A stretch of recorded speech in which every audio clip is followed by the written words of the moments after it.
in and give everyone a Democrat to believe in. That's my plan, and that is why I'm going to win.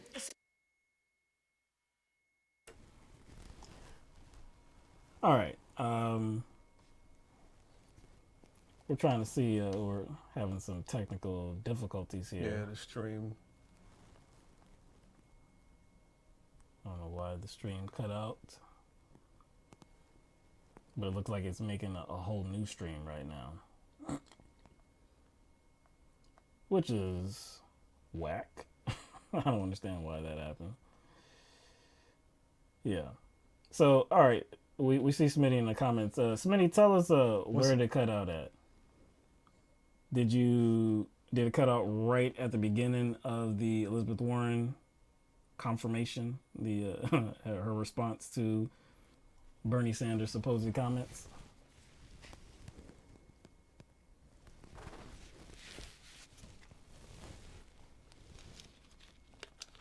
We're probably going to have to play that again anyways, though. Someone tell us, where did it cut out at? What's the last thing you saw? Yeah, hot potato drop, no doubt.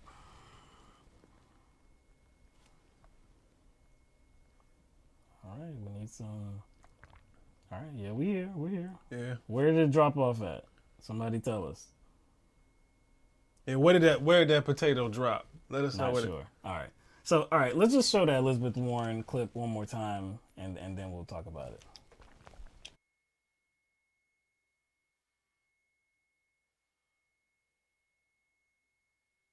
Senator Warren, what did you think when Senator Sanders told you a woman could not win the election? I disagreed. Bernie is my friend, and I am not here to try to fight with Bernie. But look, this question about whether or not a woman can be president has been raised, and it's time for us to attack it head on.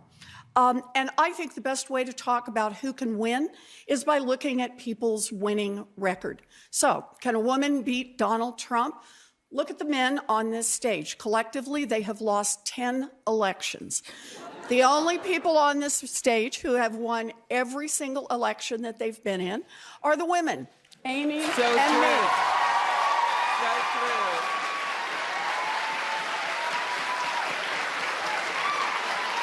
And the only person on this stage who has beaten an incumbent Republican any time in the past 30 years is me. And here's what I know.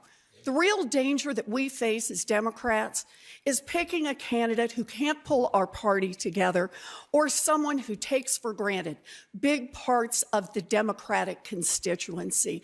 We need a candidate who will excite all parts of the Democratic Party, bring everyone in, and give everyone a Democrat to believe in. That's my plan, and that is why I'm going to win.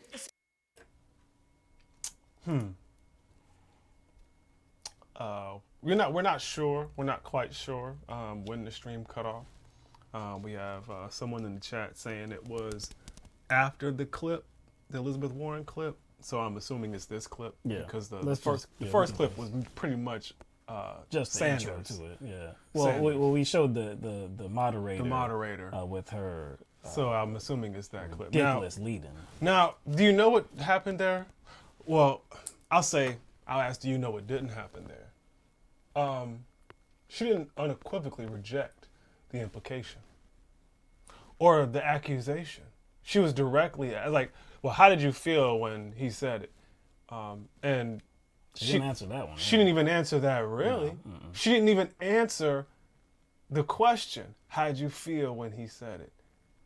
Why wouldn't she answer the question? All she said was pretty much what she said in that statement that she made prior to the debate, that I disagreed. He said this and I disagreed. That's what she said. Are we to believe that that's where the conversation ended? if that did happen. If it did happen that way. Two friends too. Two friends. Yeah. Like, the thing is, like, it might end if it was a stranger. Yeah. If yeah, it was yeah. somebody you didn't know and you didn't want to get into it with, like, this is some ridiculous bigot right here. Like, no, okay, this is a sexist. I'm not And also, gonna how get did into it with how did them. the subject come up? Did he just come out and say, like, hey, Elizabeth, you know women can't win, right?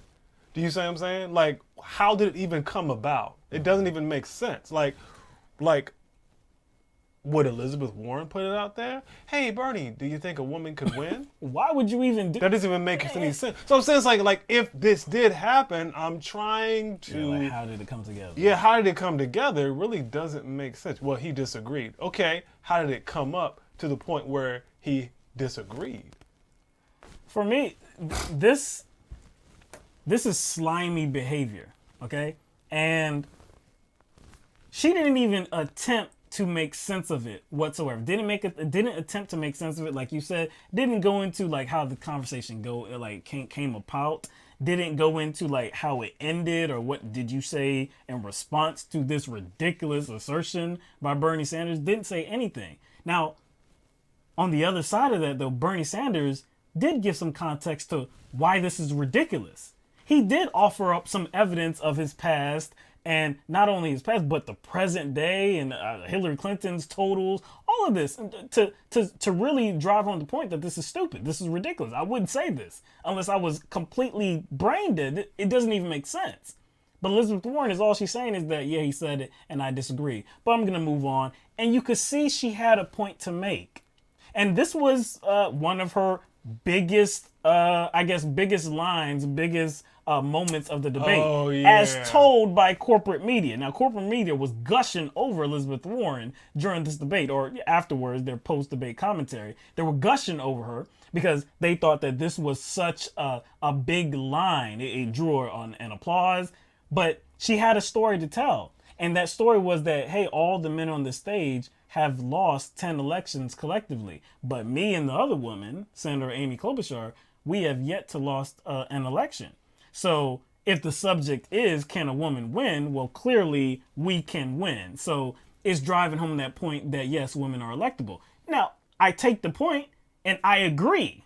I agree that women are electable. Look at the midterms. Yes, exactly. There were many women that were elected. Who helped out a lot during that time period? Well, That would be helped Bernie Sanders was very active, very active. So again, we know that women are electable. And again, going back decades, Bernie Sanders seems to understand that as well.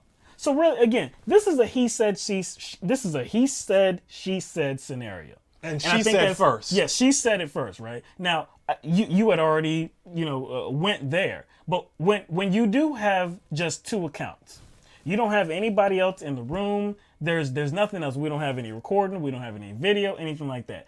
You have to look for other types of evidence. You have to use logic. You have to use your rationale. You have to use other evidence that points to the character of the individuals, this and that. Now, again, Bernie Sanders had already delivered that during his answer, how ridiculous it was given his past position and, of course, his present positions. He didn't even empty the clip either. He didn't even empty the clip. Now, he went there to give anybody that wants to listen an earful of why this is ridiculous, why I couldn't have said this.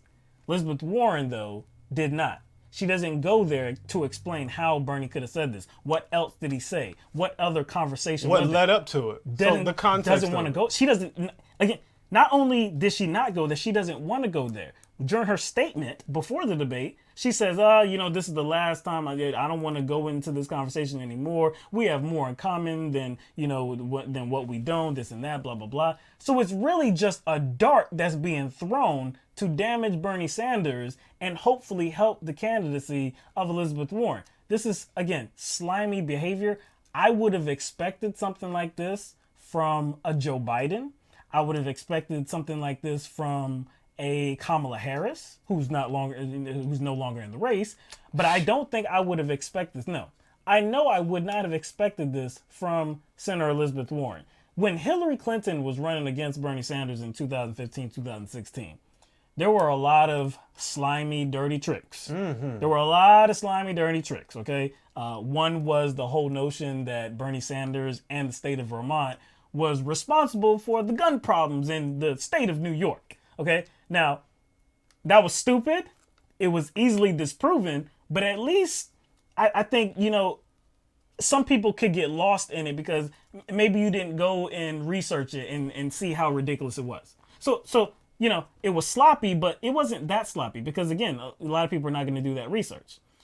Even when, Hillary Clinton and her campaign alleged that Bernie Sanders was sexist, and that was because, he said, excuse me, at the debate. You remember that whole nonsense? Even that was a moment that was visible to everybody.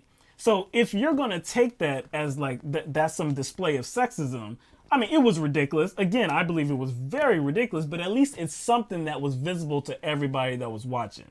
If you're seeing sexism, I think that says more about you than it actually was, but still it was there. It wasn't as sloppy as this because she can't prove it. And she can't even prove that it's likely to have happened. She doesn't even want to. So what's the best thing to do? Like when there is an accusation, is just he said, she said, and there is really no evidence other than looking at someone's well-documented history and their reputation and their record.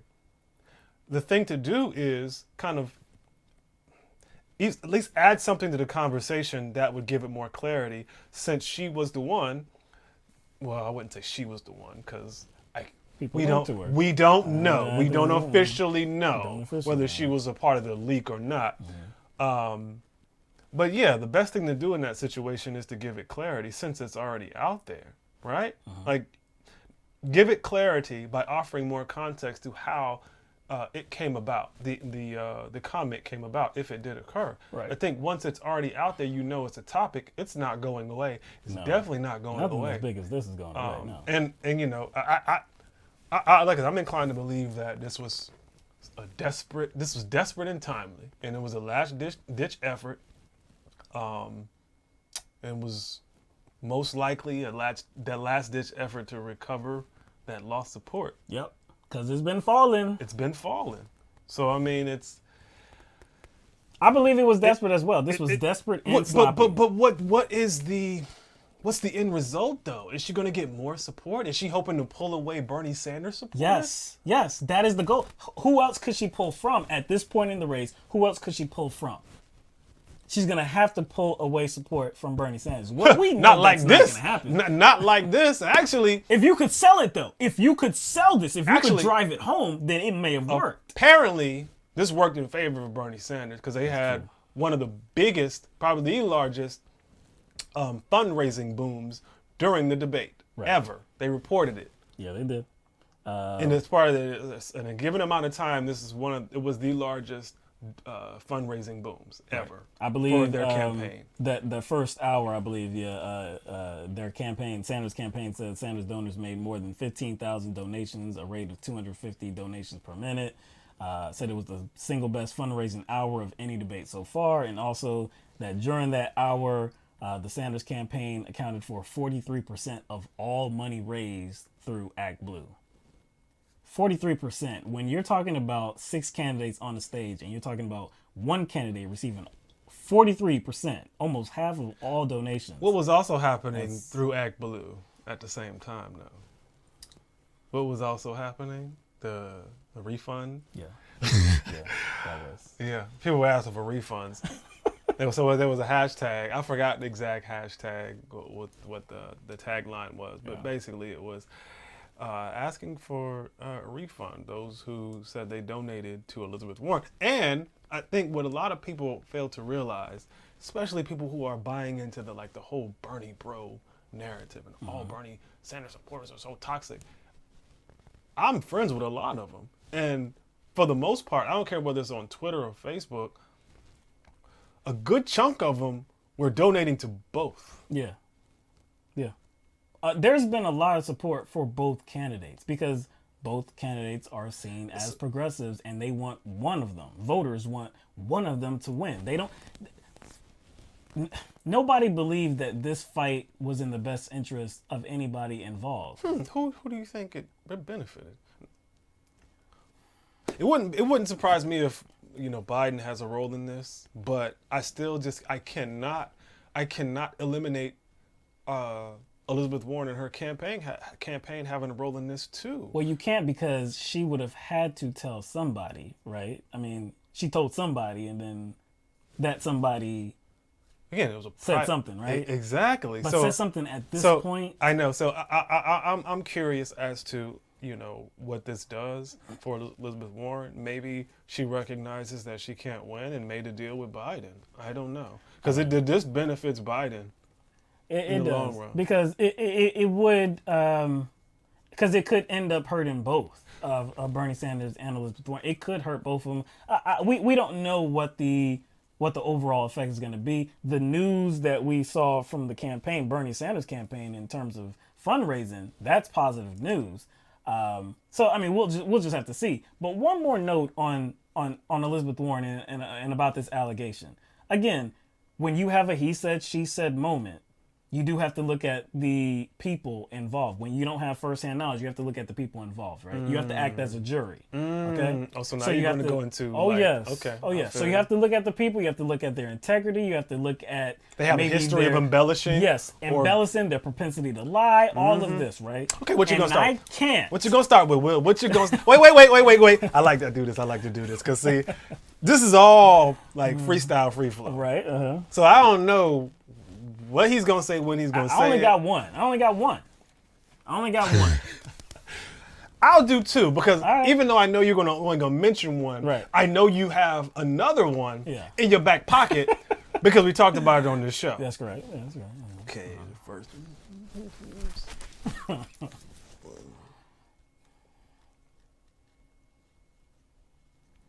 Okay.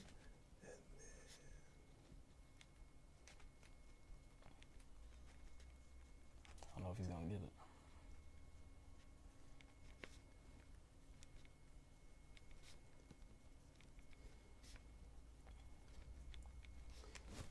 Would dance for you, but I'm sitting down. Oh, see, now, so you done introduced that. So if you right, now you got the dance. All right, what you got? I got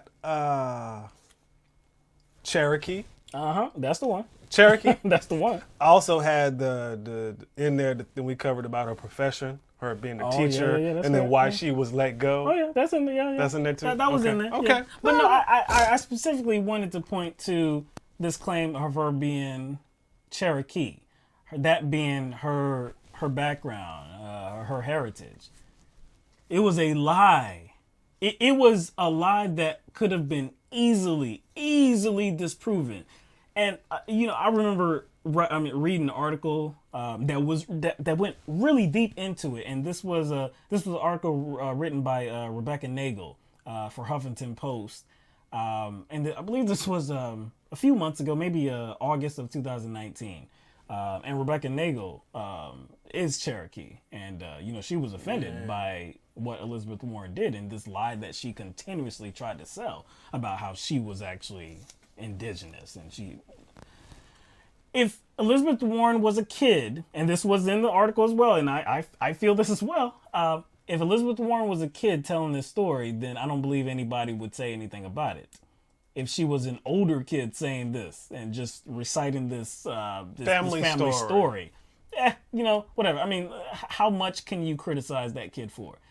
This is a woman that is an older woman now. She has lived many decades now. She's in her 60s? Or is she 70 by now? I don't know exactly. But she's up there. In 1996 or 97, she was like 46 or 47. Okay. So she's in her 60s or early 70s. I don't know her exact age. For a grown woman to have never questioned this ridiculous story is absurd. Is absolutely absurd. But she's selling that lie. She's selling the suggestion that she never really dug into it. She never dug into her family's past. That's what she's saying. Now, she's not excommunicated from her family. Now, it's not like she doesn't know anything about her past and can't ask people, can't dive into it at all. No, she has links to that same family. Doesn't she have siblings? She does. Did any of her other siblings claim this? I mean, they're not public figures like herself, but true.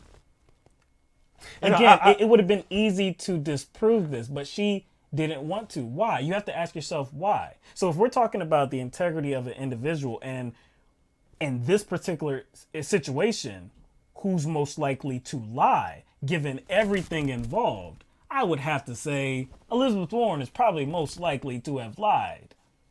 Okay, and I've heard.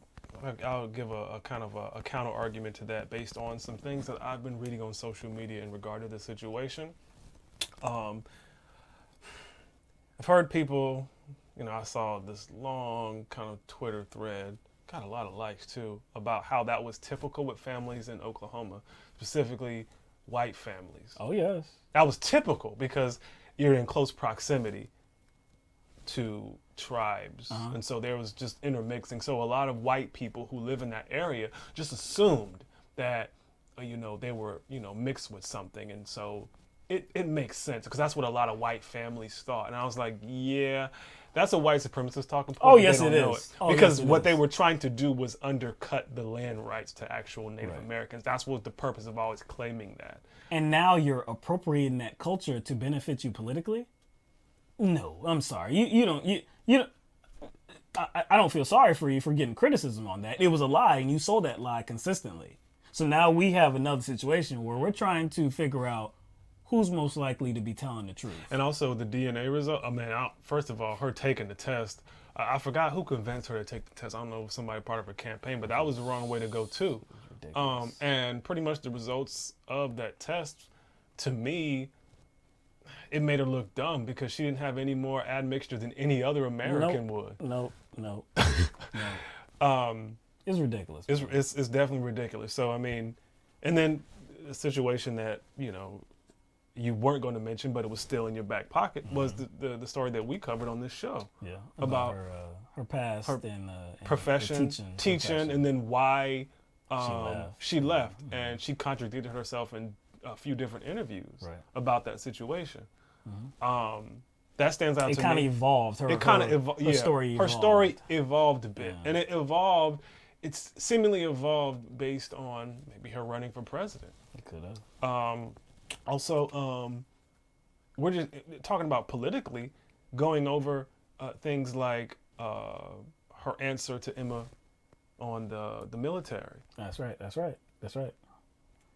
Or her answer in regard to accepting money from corporations and PAC money. Mm-hmm. You see what I'm saying? Like, so there's a history. Unilaterally disarmed. There's a history of her being a bit disingenuous about certain things. Mm-hmm. So again, when you don't have firsthand accounts, you have to look at the character. You have to look at the integrity of the individual. You have to look at the situation involved.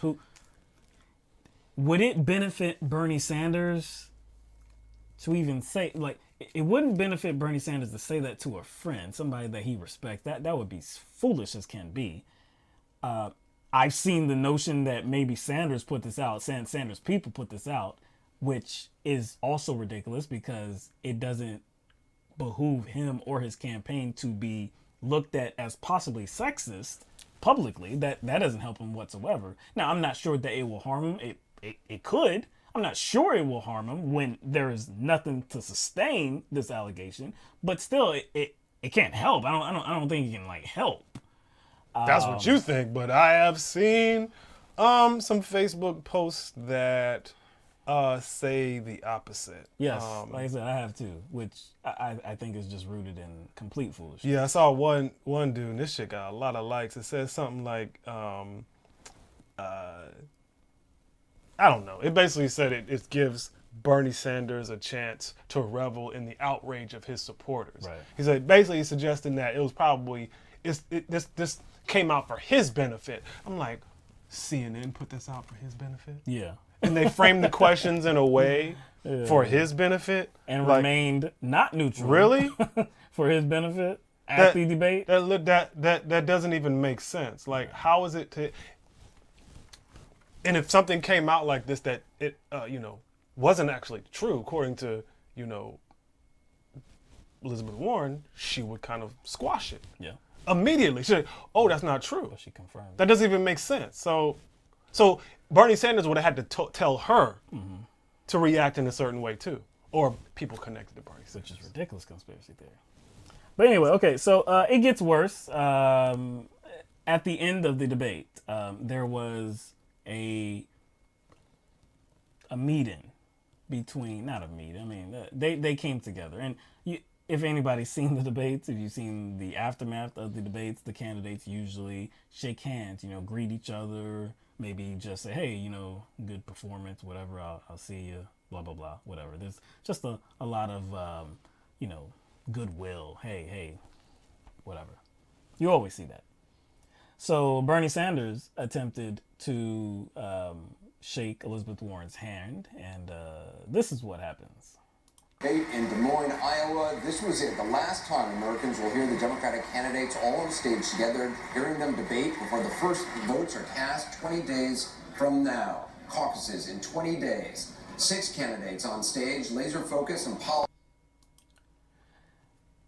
If anybody could see that, that's not a joyous interaction between the two candidates, between the two senators, between the two supposed good friends. That was not on good terms. That was not a meeting on good terms. And you could see Tom Steyer. He kind of got not really actively involved. He was just getting in there to again, goodwill, shake hands, this and that. And he could see that something was awry here. He said as much during his post debate. Yeah, they asked him what was said, and he was like, "I was just trying to worry about." Right. He said he needed to get out of there. He wasn't trying to get involved in that. But you could see that there was some disagreement. Bernie Sanders tried to shake her hand. Elizabeth Warren obviously was having none of that, and said something to him that we still don't know what she said. She has not stated what she said to Bernie Sanders. Her campaign has not said what she said to Bernie Sanders whatsoever. Bernie Sanders, I believe his campaign stated that I believe there was a concern that was being addressed or something like that, but didn't go any further. I don't know really what concerns could have been addressed in that small moment. It looked very quick and very concise. It did. Just judging from just reading his lips and looking at his body language, like the first thing he said, it looked like you and me. That's I can't confirm that, but that's what it looked like. And then I guess what he did with his hands led me to believe he said something like done.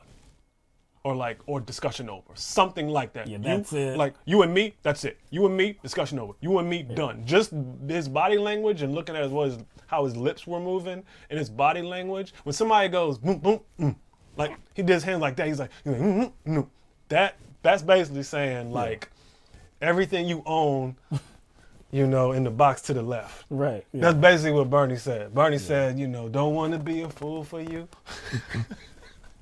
Again, just another play in your game for 2. Just speculation.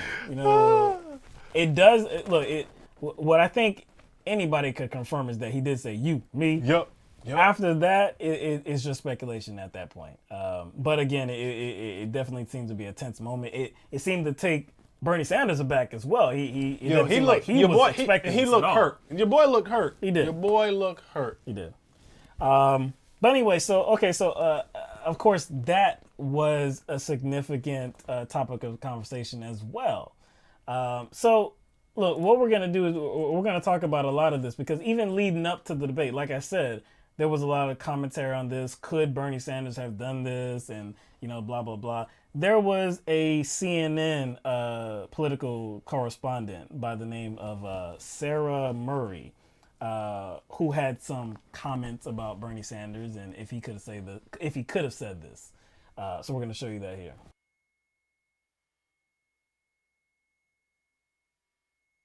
And I think the thing that really hurts Bernie Sanders about this is that, it does kind of seem like something you could see him saying because he has had this gender problem historically. And that's why I think if voters do believe it, if it sits with voters, that's why it would sit with them because they already could have had this belief that Bernie Sanders has a gender issue. Citation needed. Yeah. I know that that's He has a gender problem. Historically, he has a gender problem. I would have thought that she would, give some examples, Yeah, offered something. considering his actual history, especially when he was mayor of Burlington, and what he was doing then as far as LGBTQ issues Right. at a time when most politicians weren't even touching that issue. Right, but again, she didn't.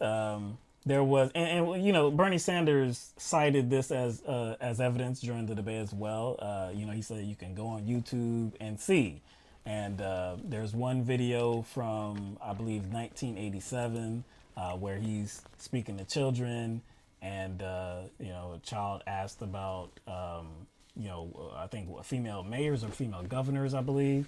And he was saying that, hey, no, of course, we don't have a female, I think, mayor or governor. I can't remember which one. But he said that he wanted female children. He wanted, girls to feel like they had just as much as a right to politics as males do. And that, there's a long way to go, and we're not making enough strides forward. We need to be more proactive at progressing the society forward. There was another interview he was in. This was in 1988, I believe, and during this interview, it began when he was speaking about his support for Jesse Jackson's presidential campaign. And he was talking about how it didn't matter, what you were, black or white. But he did say that, yeah, if you're a woman, I do believe that a woman could become a president. So this is evidence of Bernie Sanders' mentality over 30 years ago. So given Sarah Murray's commentary about how he has historical problems on gender. 30 years ago. You're going to have to offer something. You're going to have to offer something to support. When somebody else was still a Republican. Yeah. That would be during the Reagan era. Yeah, that would be Elizabeth Warren was still a Republican. Was still a Republican. What else here? We have right after the debate, we have CNN who look, if CNN ever wanted to be taken seriously as an unbiased news organization, they did major damage to themselves during this debate and in their reporting of this incident as well, the supposed incident. But here is the post-debate crowd at CNN, the post-debate forum. Of course, they're in the spin room, but they're talking about Elizabeth Warren. And they're talking about how much of a victim she is.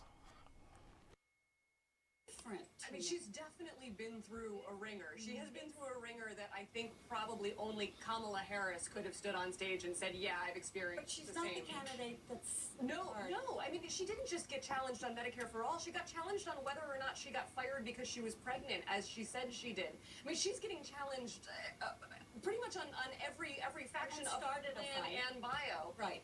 And now you've got Bernie Sanders' campaign going really negative in several different ways. Yeah, but you know what? That is actually. No. And so she's a victim because she's being challenged on regular shit. Right. That's basically what I got from that. She's been through a lot because she's been challenged. You know what? That applies to every single candidate, regardless of how you feel about them and regardless of how I feel about their chances at the presidency, or regardless of whether I think they should be president. Almost every candidate has been challenged on all those things she said Elizabeth Warren is being challenged on. Like, those are normal things. Like, I don't... And if it's possible that she lied about something, and again, these are two individuals. There's only two individuals that's involved here. And Elizabeth Warren is saying that Bernie Sanders said something. Bernie Sanders saying, hell no, I ain't say that. Hell no. It doesn't even seem logical that I would say something so foolish. So, no, I didn't say it.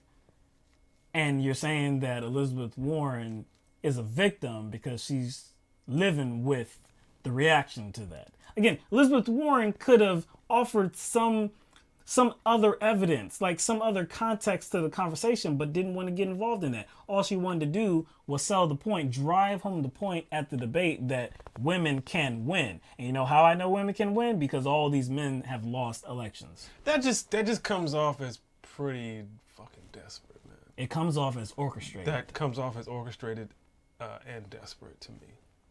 Like you mentioned earlier, she's been slipping in the polls for the past few months. Right. And she needs something to boost her before the Iowa caucuses. Yep.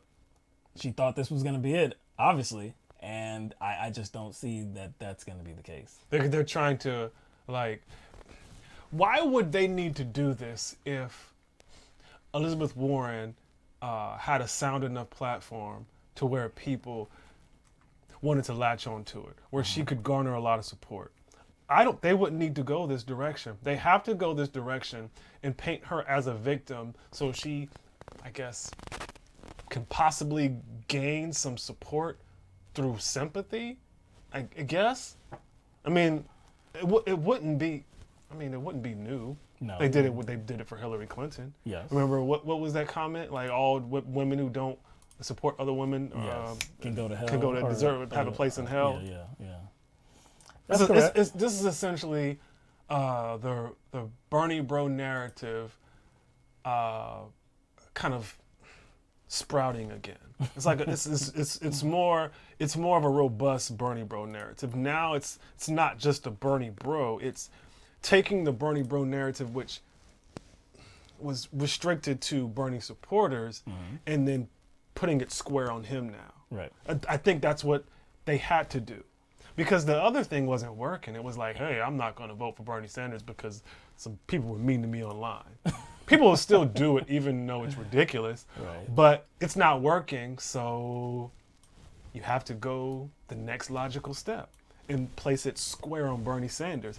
He is. Like, this is where the Bernie bros kind of take their instructions from. This is where Bernie bros take their instructions. This is the person they get, their character from directly. And this is proof, because he said women can't be president. But this isn't coming to fruition. Again, we have to look at the timeline here, okay? Again, given everything, given all the knowledge that we have of earlier statements by Bernie Sanders going back decades, given his push to urge Senator Elizabeth Warren to run in 2016, given his knowledge and everybody's knowledge that a woman, Hillary Clinton, actually did attain the Democratic nomination and beat Donald Trump in the popular vote by 3 million votes. Given all of that, we're now faced with the information that Bernie Sanders is a sexist coming from Elizabeth Warren. She's confirming that Bernie Sanders said something sexist. So all this while, these friends have been good. They haven't really said too much about one another. I haven't seen or heard anything that Elizabeth Warren has said that's negative about Bernie Sanders. Really, she's been trying to champion his message, especially during debates, even though she doesn't really support his ideas, specifically universal health care, like Medicare for all, does not support that whatsoever, even though she was trying to sell the idea that she did. So all of a sudden, Bernie Sanders is a sexist, and all of a sudden, she's so disgusted with Bernie Sanders that she can't even shake the man's hand. She can't even shake the man's hand at the end of the debate. These are two good friends. Now, we have seen in 2016 characters like Hillary Clinton and Donald Trump. They shook hands. And you know how that relationship was. I mean, or at least how it seemed. It was very nasty. It was very bitter. What's the word? What's the word that she used to describe him and his supporters? Deplorables. Yeah. Deplorables. And there was the chance of lock her up, and I mean it was pretty nasty. But here you see the two looking to be very hey, I'll shake your hand. We have nothing in common, but hey, I'll shake your hand. No problem whatsoever. Other than that little tax safe haven. Yeah. Oh, yeah. They do have that in common. Delaware. Oh, yeah. They do have that in common. But again, two good friends, Elizabeth Warren and Bernie Sanders, can't shake hands. Now he tried to, but no, she can't. She's so disgusted with him now She wasn't disgusted with him in December of 2018. But now she's so disgusted with him that she can't even shake his hand. She shook his hand in other debates, but not now. Not now. Okay. This is Morning Joe. They were responding to this allegation that Bernie Sanders said these words, and how the the moderator from CNN completely dismissed what Bernie Sanders actually said about it during the debate. Senator Sanders, I do want to be clear here. You're saying that you never told Senator Warren that a woman could not win the election. That is correct. Senator Warren, what did you think when Senator Sanders told you a woman could not win the election? I am completely confused as to why it turned from Bernie Sanders saying I didn't say it to Elizabeth Warren being asked, what did you think when he said it? He says he didn't say it. So you turn to Elizabeth Warren and say, did he say it? Bizarre. That's the issue. That was bizarre. I mean, it's bizarre. It was. What the heck happened there? Are they listening? Because you got to listen when you do a debate. Yeah. And then take the question to the next candidate. You just missed. It was a miss, yeah. But you were waiting to go. But Did this he is say the it? story. It was a miss. By the way, I've had conversations, private conversations taken to the press and totally manipulated for the benefit of the person who was sharing the story. This happens all the time. It's clear there's a misunderstanding, or Elizabeth Warren is focused on something that was said, and Bernie Sanders is not going to be someone who says, I don't think a woman could win. That's just stupid. Right. It would not be smart. You Well, just didn't say that. Also, Bernie went to her in 2015 and said, hey, I think you can win. I think you should run for president. This is a terrible issue to bring up. This is such small ball. You know what else stood out to me? The crowd reaction, the redirect. After the redirect, Yeah, they laughed. they laughed. Now, why would the crowd laugh? They laughed because they saw the same thing that Mika saw, right? And what Bernie Sanders saw, because he laughed Yeah, too. he's Like, like, my gosh, What? okay. That doesn't even make sense. It doesn't even it's not Why that. did I answer? It's like I don't think we're saying that the question it's still whack, but it's out of order. We don't like the question itself, but if the question had to happen, fine. If they were going to ask that specific question, fine. But they skipped a step, and I think that's what Mika was highlighting. If somebody says, I didn't say this, the next logical question, the next logical redirect to the person on the other side of the story is, okay, did he say it? Then once you get a confirmation, then you ask, how do you feel? Right. It just doesn't make any sense because they Right. skipped You're the just step. assuming that it is true. You know what? Why? I guess Mika is a Bernie bro now. Yeah, she's She's be. officially a Bernie bro. Got to be, because No. she's taking the position of logic. I mean, I say that it's the position of logic, but she's taking the position that this does not seem to be like it actually happened. It seems to be like this is being at the very at the very basic level, it's being embellished. If you don't want to say that she's lying, Elizabeth Warren, if you don't want to say that her campaign is lying, if you don't want to say that these unnamed sources are lying, at the very least, this is a case of blowing up something that's not really anything. At the very least. You know what? And we were trying to decide like who this benefits, and it definitely doesn't benefit Elizabeth Warren. I think it has more of a chance to benefit Bernie Sanders.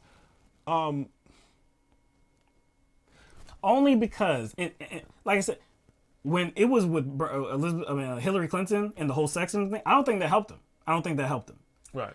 This, the only reason I think that it could, like you said, that it could help him is because there's nothing to it. There's nothing to it, so people are seeing through it. That's why it could help him. But usually, if you attach sexism to somebody, that's not gonna help. That's not gonna help. Yeah, no, it's not gonna help. But I'm just trying to figure out, like, if indeed she was not a part of this leak, again, because that's still out there. It's possible on either side. But let's just go ahead and say, for argument's sake, just to make an argument, hypothetically, that she wasn't a part of this leak. what kind of position is she in, right? What kind of position is she in? If quite possibly someone from her campaign did this, think about what position she's in. Now, I still put that on her because she probably brought on some consultants and some people that probably wanted to implement certain tactics that she may not like. But that's what you get into when you hire consultants and a campaign staff and leadership that are ruthless. You sign up for this. So you gotta be careful who you gotta be with. careful. I read somewhere that she picked up some of Kamala's people. She did. She did. And Hillary Clinton's she people. had Hillary Clinton's people too. So you got to factor in that. So they may have put her in that place. I'm not trying to absolve her. I'm just saying that's a possibility here. But she ran with it. She ran with it. But again, I'm saying, what kind of position are you in? What if you don't run with it? If you don't run with it, you look bad. And if you do run with it, you might look bad too. Because think about this. It's like, first you would have to undercut CNN. You have to undercut CNN, who is hosting the next debate, who you know is going to ask you questions about it. And you also have to possibly undercut people in your campaign that probably leaked it. Actually, though, like, I think she could have came away with this unscathed, and it might have possibly boosted her a drop. Maybe. Because think about it. Look, this was out there before the debate happened. Right. And this was out there before she even said a word about it. I mean, it took a while for her to even make a statement about it. If this was being out there and it was floating around and so many media heads were talking about it, if she came out and said, maybe she didn't even have to issue a statement, but this came at the debate. Her first word is going to be at the debate. And she says, no, this is not real. This didn't happen. No, I know who Bernie Sanders is. No, he wouldn't say anything like this. But you know what? This is a significant issue to talk about because a lot of people do promote the idea that women can't win. She could have said the same thing that she ended up saying about how these men have lost all these elections, but the women on the stage have not. Yeah, she could have said... In the eyes of Bernie Sanders supporters, they would have said, well, she at least has some integrity to not blame him and not put this in his mouth. So if somehow Bernie, starts falling off, we're going to support her because she covered for Bernie. You're right. She could have said, whoever these sources are, who reported this, not in the room. They were not in the room, right. And maybe they didn't quite understand the context of our conversation. Right.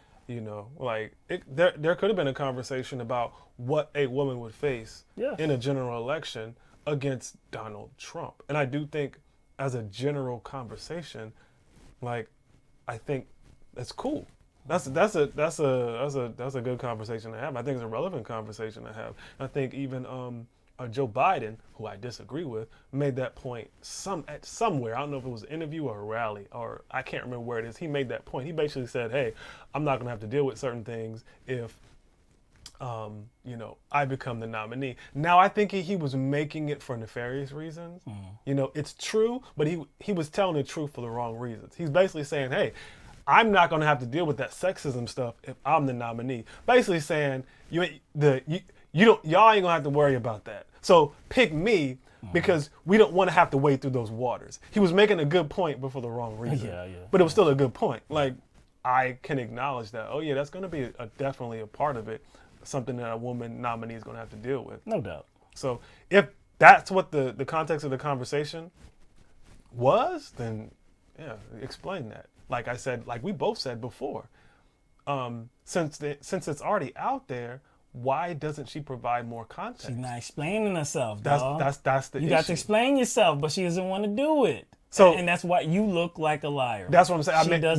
Maybe again, even if she wasn't a part of this leak, she handled it wrong. Even if she wasn't a part of it, like a lot of people were claiming. Yeah. Let's just say that's true. She sure as hell didn't handle it well. No, she handled it horribly. And like I said, it seems like it's transparent because she is running with it. It does look like she was a part of setting this into motion. And if you look at her social media feeds, if you look at her accounts, especially if you look at her Twitter account, even on posts that are not about the debate, all you will see is some very derogatory type of comments. So this one was about the press. It was earlier today. This one was about the press. She was talking about, it doesn't even matter. But all you will see is some snake imagery. A lot of people are calling her a snake, and I believe it's warranted. But look, there's so many of this going on. They were spamming her into oblivion with snakes. Yes. I mean, it was like all up and down. I counted like 7 in a row. It was just, they were being creative. I saw one person spell out the word "fu" in snakes, and then I saw another person spell out the word "drop out" in snakes. It's continuous and it's everlasting. Snakes are all over her timeline, all over in the comment. It's everywhere. And again, like I said, this was transparent. If you were going to sell the notion that Bernie Sanders said this, then you had to give an offer of proof, an offer of rationale. Like, how does this make sense, Elizabeth? You have to give us something that makes sense, because it doesn't make sense that Bernie Sanders would say this. One, it doesn't seem to be him, given all that we know about him, all the information that we have, we can put, it's tangible. We have documentary proof that he is against the idea that you're saying that he said. So you have to give us something, but she doesn't want to. She just wants to drop it. She just wants to throw it out there, lob a grenade, and just say, it's over. We don't want to talk about this. We want to talk about more important issues. No, you made this an important issue. You lobbed a grenade. No, there's the aftermath. There's all this explosion that we have to take care of. No. You don't want to deal with the cleanup. No, she don't want to deal with it. So all right, just walk away from the rubble. Just walk away. Walk away from the rubble. You created it, but no, you ain't gonna clean it up though. So there's a little bit more. This was a woman named Leah McElrath on Twitter, and this was her take on it. This is an anti-Bernie take, and she says, at this point for me, it's not about Sanders' remark, which didn't bother me, even though I disagree. It's about him and his campaign characterizing Warren as a liar rather than say that's not how he remembers it, because that is sexist and offensive. So using my calculations, just basic math, just basic math. This isn't even math, really. It's just like a equation, really. This is an equation. It's not math. I guess it's math, but it's just an equation. Calling a woman a liar equals sexism. If you call a woman a liar, you are being sexist. Specifically, I think this is important. A woman who is running for office, who is a political candidate, who is signing herself up to be vetted in a myriad of ways. Now, if she's being vetted and her gender and her being a woman becomes the center issue, that's a problem. I understand that. Right. But in general, when you're running for president, your integrity is going to come into question. Right. On anything you say. Right. Like anything that you have said in the past or in current day is everything is up for grabs. Like everything is up for dissection. And I just went over how she obviously did lie about the whole Cherokee thing, about how she's a Native American. She lied about that. If you believe that a grown woman did not question her background at all and just ran with a family story, given that she's a public figure and would have to know that, man, I better get this right because I'm a public figure. I don't want anybody going back in my history and finding out. Nah. And she kind of switched up her own bio as far as how she left her profession and the circumstances surrounding that too. But to call that out and then to call this out, because really this is about her inability to face criticism and provide more context about the conversation. This is your fault. What did she say? This is transparent because there's nothing to it. There is absolutely nothing to it but the assertion. There's nothing else to it but Elizabeth's own words about, yes, It happened. Yes, I disagreed. That's it. What did If she you say were the to offer alternative? something What would else, she say what did she say the alternative was? Bernie should have said what, or Bernie supporters should have said what? That he what did she say?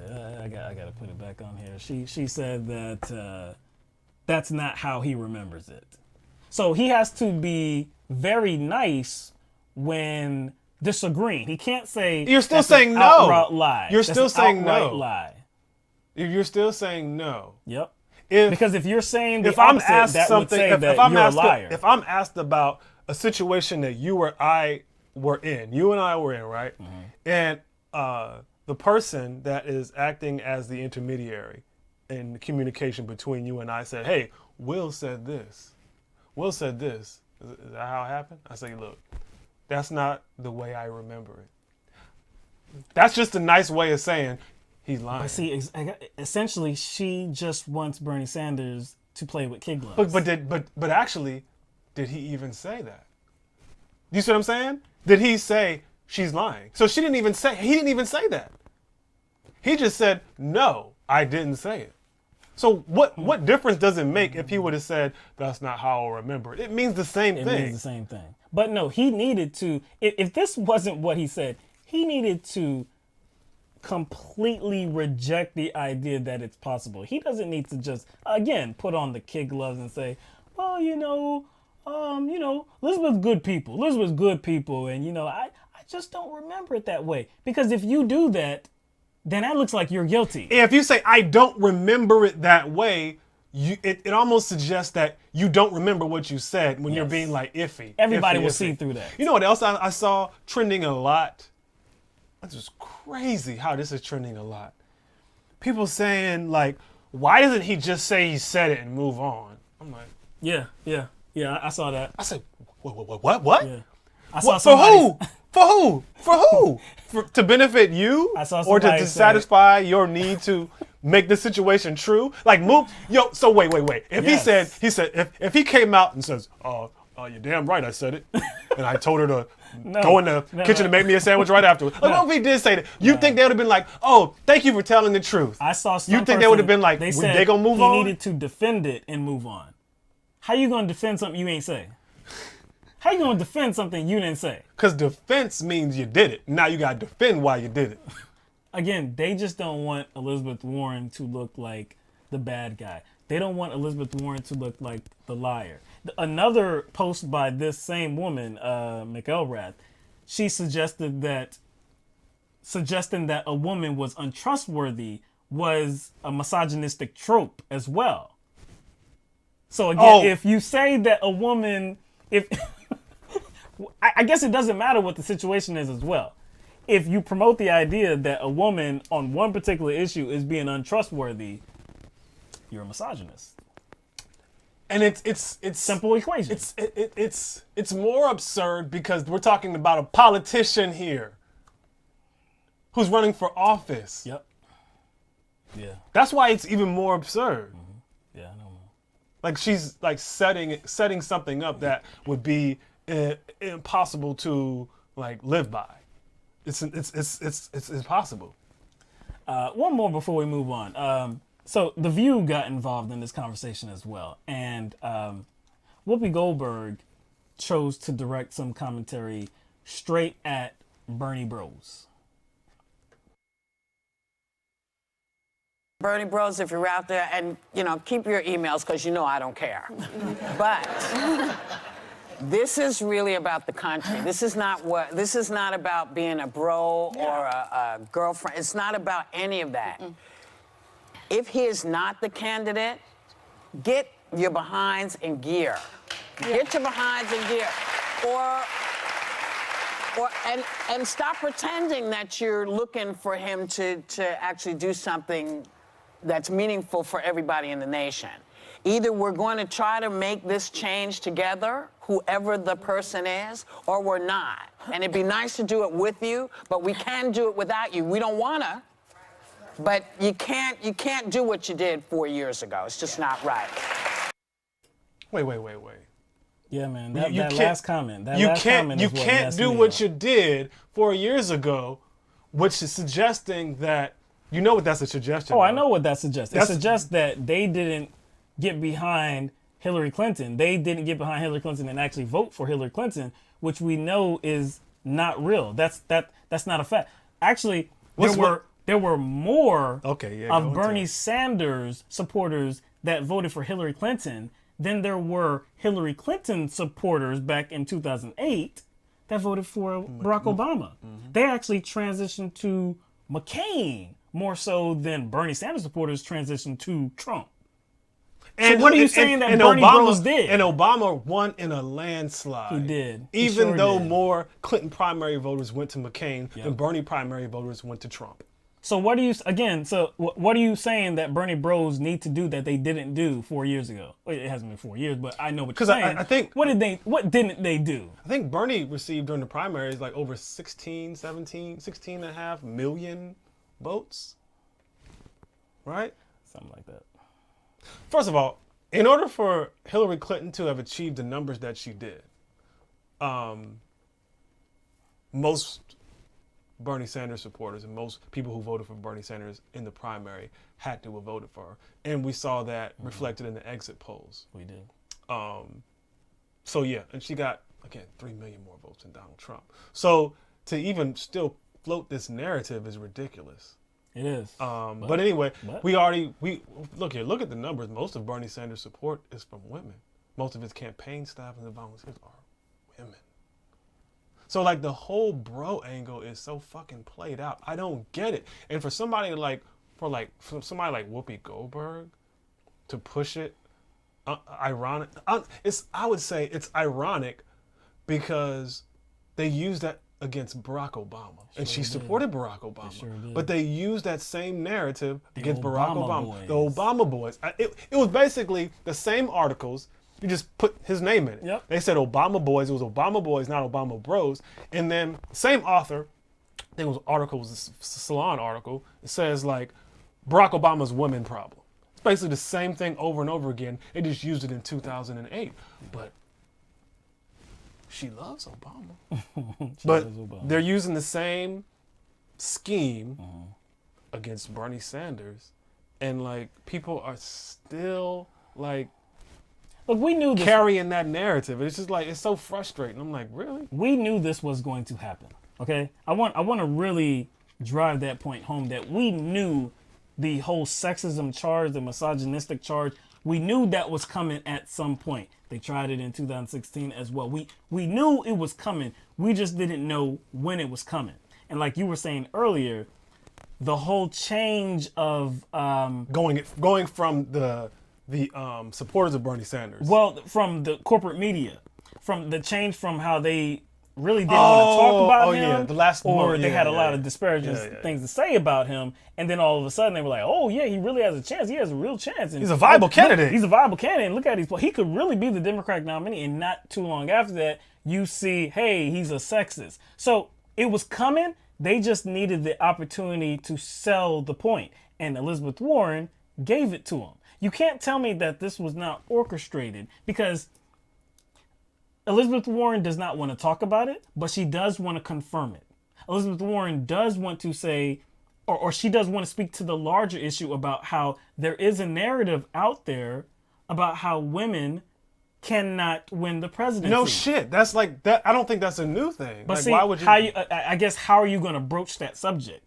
You could have broached it in any which one of ways. I mean, there's a lot of ways you could have broached that subject. The fact that she's a woman, pretty much, like, the door is always open. Yes, essentially. but I mean, the door is open for everybody to talk about. But since they are, since a candidate, a woman candidate, I think that door is always open for them to talk about. But they made their own opportunity to create this situation where they could actually drive that point home and actually try to tarnish somebody else.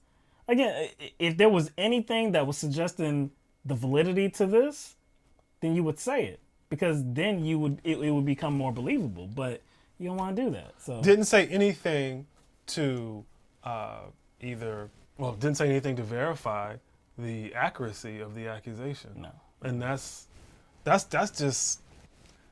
just irresponsible That's just irresponsible. It's slimy, man. It's real slimy. You're being a little more yeah candid than me. yeah. It's slimy, the backhanded behavior. Or it's snaky behavior. Yeah. You could say. Snaky. Oh, now that's sexist too. Now. Yeah. Sexist is the snake. Somebody's a snake. To say that's the snake. That's being sexist because it somehow what are people saying about it's biblical?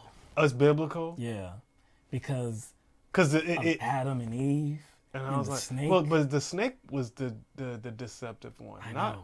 Not it was the snake. I know. Snake comes from snaking. Like you snake in the grass. Basically, like the snake hides in tall grass. Yeah, they're hiding their intentions. Really. That's all. It's a reference to what snakes do. But it's sexist. I think both men and women get called snakes. Yeah, they do. Biden's a snake. I'll get to that. I'll get to it because I might come up. I might bring up the snake again and later on, just a little bit later on, because we got some more debate coverage to go through. Of course. All right. So getting back to the debate, the next clip that we're going to talk about. That was a long ass segue. That was a long ass segue. Healthcare. We'll get to healthcare. So Bernie Sanders gets the question first, and the question is about how much it's going to cost, his Medicare for All single-payer idea.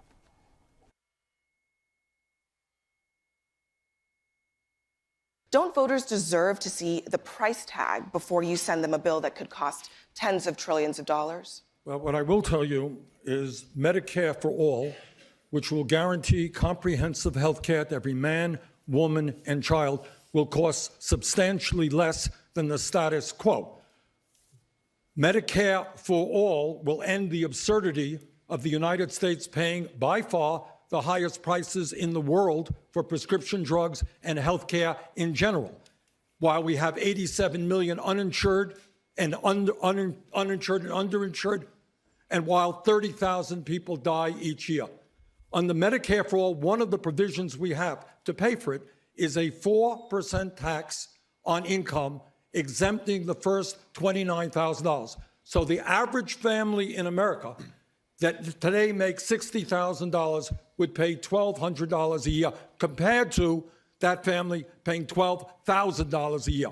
We save money, comprehensive health care, because we take on the greed and the profiteering and the administrative nightmare that currently exists in our dysfunctional system. Look, I understand that corporate media always wants a progressive to be very specific about the price tag of their proposals. I get that. We see that all the time. They don't request that of, I don't know, let's say... Military. No, and that's always a question. That was a question during this debate. Yeah, they don't request that of them. They don't request that of really centrist candidates, Republicans, the whole Tax Cuts and Jobs Act. My gosh, what it did to the deficit. Or really to the national debt, I believe. It does get brought up. The Republicans are free to do whatever they want to, no matter how detrimental it is to the country. But Bernie Sanders has to be very specific. So I get that that's what they ask of progressives. I don't need that number price tag. I don't need that, because I do understand that what Bernie Sanders is trying to do is going to be more affordable, not just for people, but for the country. I guess if it's more affordable for people, then that follows. It follows. It's in the same equation there. So really, that's not all I need to know, but that's really the bulk of what I'm really concerned about. I'm concerned about the end result. The end result. I'm concerned about how people are going to be able to access healthcare. Are they going to be able to use their healthcare? And in what ways? Are they going to be able, do they have to go bankrupt? Are they not going to be able to afford their medications, this and that? And with Bernie Sanders' proposal, the answer is yes, they will receive better outcomes, because there will be no out-of-pocket costs, no deductibles, no co-pays, no premiums, none of that. and they will be paying less than what we're currently doing. So why right was now as the a country. question? Why was the question framed like that? Do you owe voters the price tag for your proposal? And it's going to she basically said, you know, how do you sell this to them? How do you sell this to voters when it's going to cost them trillions of dollars, Right. tens of trillions of dollars? Trillions of dollars. And I'm just, what are we doing now? And exactly, and I think that's why he talked about the United States being a country that already pays the most for health care, health insurance. So I think that's why he mentioned. I was like, hey, why are you framing the question like that, as if we don't, you know, spend a lot of money already? But yeah, that the way the question was framed sounded like it was written by a corporate lobbyist. Yeah, from the if I would guess, from what industry? If I had to guess, just throwing it out there. Probably private healthcare industry.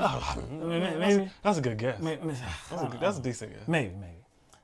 So staying on this subject, Biden gets involved about being asked questions. Does Bernie Sanders owe voters the price tag to his proposal? So you're going to hear Biden's response, and then you're going to hear Bernie Sanders respond to Biden's comments. Vice President Biden, does Senator Sanders owe voters a price tag on his health care plan? I think we need to be candid with voters. I think we have to tell them what we're going to do and what it's going to cost. And a 4% tax on income over $24,000 doesn't even come close to paying for between 30 and some estimates as high as $40 trillion over 10 years. That's doubling the entire federal budget per year. There's a way to do that. The way to do that is to take Obamacare, reinstate, rebuild it, provide a public option, allow Medicare for those folks who want it, and in fact, make sure that we, in the process, reduce the cost of drug prices, reduce the cost of being able to buy into the subsidize it further, and make it everybody available to everyone. Here's the deal. That costs a lot of money. That costs $740 billion over 10 years. I lay out how I pay for that. Senator Sanders? Well, first of all, what Joe forgets to say is when you leave the current system as it is, what you are talking about are workers paying, on average, 20% of their incomes for health care. That is insane. You got 500,000 people going bankrupt because they cannot pay their medical bills. We're spending twice as much per capita on health care as do the people of any other country. Look, we've talked about health care for all in this country for over 100 years. Now is the time to take on the greed and corruption of the healthcare industry, of the drug companies, and finally provide health care to all through a Medicare for all single-payer program. It won't be easy, but that is what we have to do. You can do it without that. You can do it without Medicare for all. You can get the same place. No, you can't. What? Hold up. Whoa. What was the last thing he said? So you can get to the same place. How do you get to the same place? How do you get to the same place? Now, I guess the place that he's talking about is the same place Bernie wants to go. How do you get to the same place? How can you say that with a straight face while at the same time criticize him for the price tag? Because the same place would be Medicare for all. Now, what he's trying to sell is that you can get to the same place in terms of covering everybody. Well, that would be a Medicare for all because you're covering everybody. Yeah. Now, see, here's the thing. Here's a few key words that kind of jump out at me when Biden is talking, and that's the words access. Give people an option. Right. Medicare for those that want it. That sounds very Buttigieg-y. It does. Lower the cost. What are you seeing here? Leaving the system intact. Leaving the system intact. Status quo. And not addressing people who can't afford it. Not at all. Not at all. You're still going to leave millions of people on the outside looking in. It's going to still leave people without the ability to afford healthcare, basic healthcare in this country. Is there going to be this, like,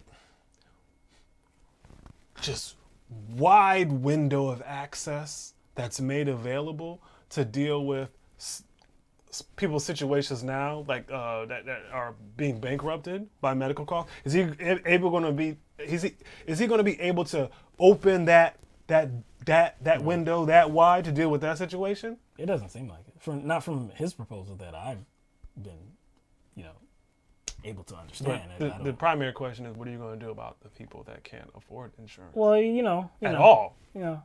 See, it's just this theory. It's just this idea that, hey, we're going to create a situation where we're going to sell the idea that everybody's going to have access to it.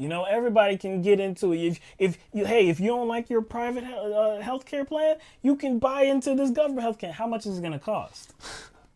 How much is it going to cost, man? There's going to be out-of-pocket costs? I can't really do that. Not everybody's in the same situation. So they're not even. So when they bring up the conversation of cost, they're not talking about that. No. Because there's a cost to not having insurance, and it's very expensive. It's very expensive. It's very expensive to be poor. Very, very expensive. That's another subject. But still, Biden is not being honest here, and I think Bernie Sanders' response was very good, very on key. Biden, if we could do what he suggests without Medicare for all, without a single payer plan, if we could do it, if we could get to the same place as what Bernie Sanders is trying to get us to, then why haven't we done it? How come we haven't done it yet then? Because the ACA has been in effect for a few years now. Why didn't we do it? Why haven't we done it? Why didn't we do it from the from the very beginning? It seems as though like all these people that are selling these ideas of public option, these simple fixes, everybody that are suggesting these ideas, why hasn't it been done? During the debate, you saw Biden, Klobuchar, Buttigieg, all of them saying that, hey, we don't need to go as far as Medicare for all, single payer. We don't need to do that. All we need to do is like simple fixes. Pete Buttigieg talked about we can do this in two moves, simple fixes. Well, if these are simple fixes, how come we haven't done it? Why didn't we lead with that? How come we didn't cover everybody from the very beginning? This kind of links to the whole subject about the new trade deal, the USMCA. Why would we approve of something like that when we know it takes years to draft another policy? So they're saying that these fixes are very simple, right? Again, the ACA has been in effect for years. I think it was 2013, 2014. I think it was 2014, end of 2014, I believe, when it started, when people could start enrolling. And I think you mentioned, why didn't they implement such like a single payer option at the beginning? Of this, right? Public option. Public option. Yeah. Public option. Why didn't they do that at the beginning? Okay, all right. Because if this was so easy, if this is such a simple fix, then why hasn't it been done? You don't opt for something. Didn't it get taken out? Yeah, it got taken out. Now. Since we're talking about Biden, where was he at the beginning of this? Where was he? Remember how he always talked about how Obama tasked him to get things done? Well, he was in the administration. I was about to say, he was in the administration. So if it was so easy to do, then... and he's championing it now. Right. Why didn't he do it then? It was so easy to do. Where was he at? Yes. He's acting like he never had a chance to do it. Mm-hmm. And based on what Biden has told us about himself, he was, tasked to do many things. I did this. He was given the big shoes. Mm-hmm. But not on this, I guess. Because he wouldn't want to be remembered as the one that took away the public option, right? Because it was taken out of the legislation. So, yeah, he wouldn't want to be known for that.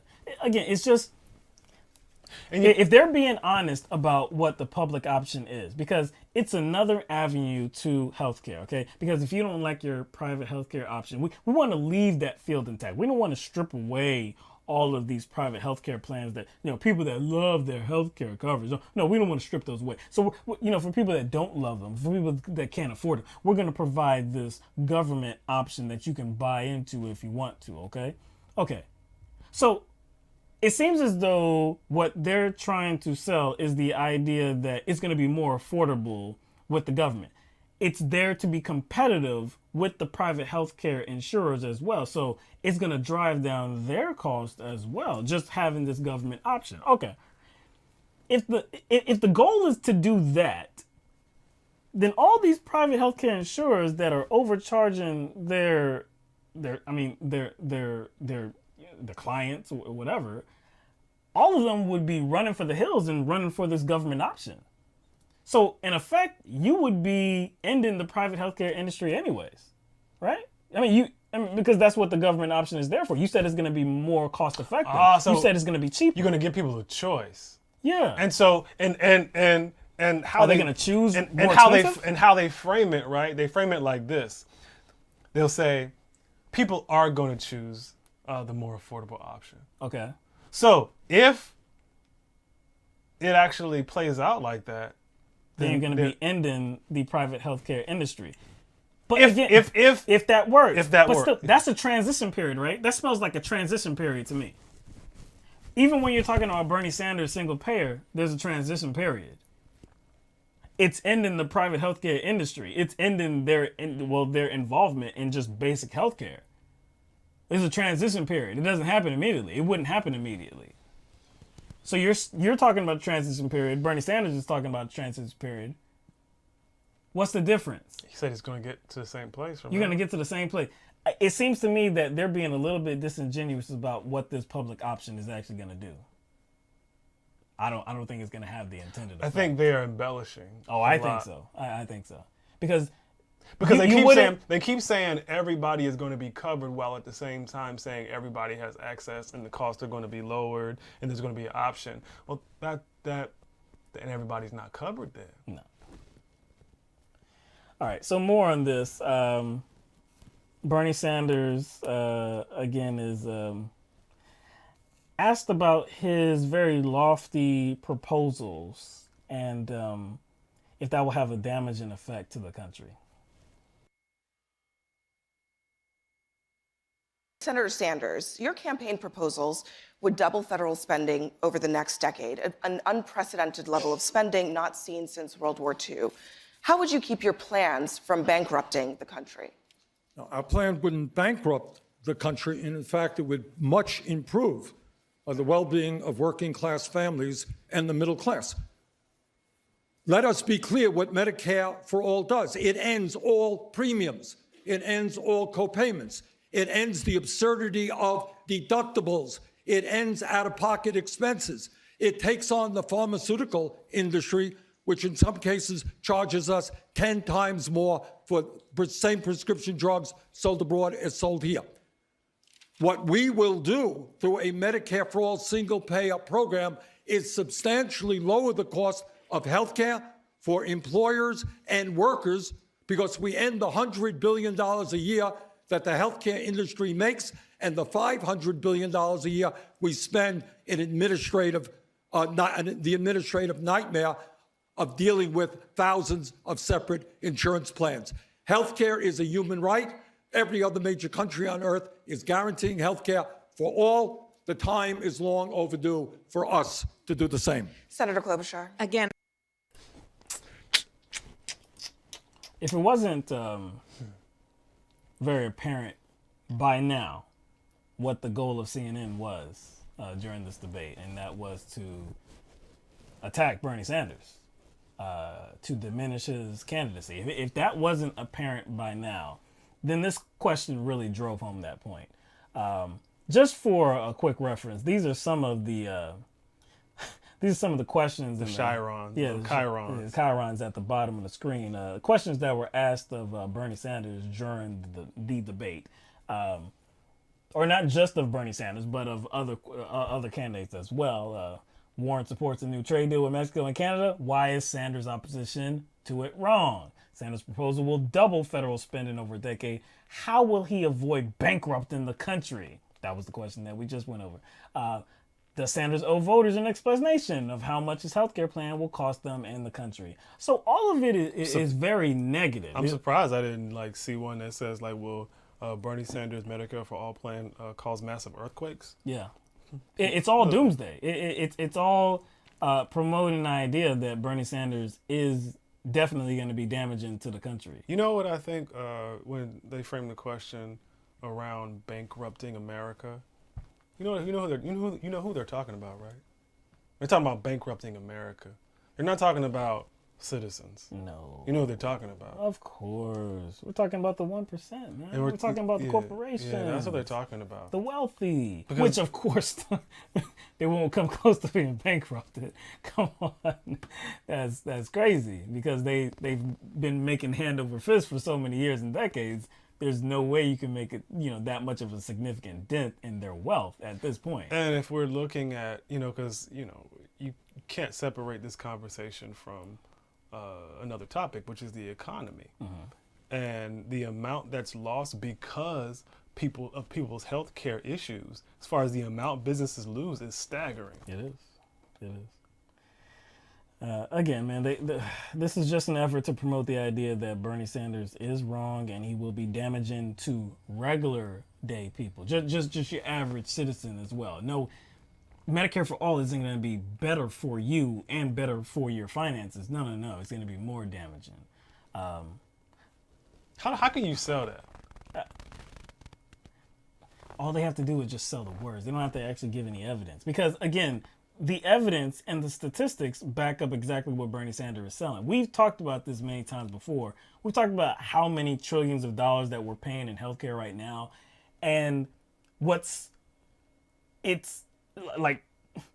being projected that that's only going to continue to increase. So, I mean, under a plan like Joe Biden, it's still going to increase. Under a plan like Amy Klobuchar and people, spending on healthcare is still going to increase. Bernie Sanders is trying to reverse those things. He's trying to actually cut spending. And they want to, rip him a new one for it because, again, he's going to do something about corporations in America. He's going to be doing something about this particular industry right here that is all in it for profits. They're not actually in it for doing the best thing for its consumers. They're not actually interested in consumer health. No, they're actually interested in making a profit. When you introduce that profit motive into healthcare, it's always going to be tainted. That's always going to be the bottom line. How much are we making? It's never going to be about customers' health, about, hey, what is that bottom line? Mm-hmm. Are we preventing diseases? Are we preventing sicknesses? No, that's never going to be the bottom line. Amy Klobuchar, Senator Klobuchar, she gets involved here. You'll hear what she has to say. I think it is much better to build on the Affordable Care Act, and if you want to be practical and progressive at the same time and have a plan and not a pipe dream, you have to show how you're going to pay for it. So you have to be specific about the price tag. Yes. It's a pipe dream. Medicare for all is a pipe dream. Public option is not a pipe dream, even though we haven't been able to do it for some reason. I mean, it was in the legislation, but for some reason it got taken out. And I don't like the way it's framed in regard to the reason why it was taken out too, because quite often we hear, it was a compromise with Republicans, and they're an easy target to use. Yeah. You know, it was a compromise for, and it was not for the Republicans. It was a compromise. It was a compromise for the insurance industry. That's probably the better way of saying it. I mean, of course, Republicans did not want it. Of course. You could say that, yes. But if the Democrats really wanted it, they had enough. They had enough. They had enough. They had a Democratic majority in the Senate and the House. Yeah. And so it's not like Republicans are holding you hostage here. No. I mean, the Tax Cuts and Jobs Act was rammed through. That was lofty. It was lofty. That, to me, I would say that's a pipe dream.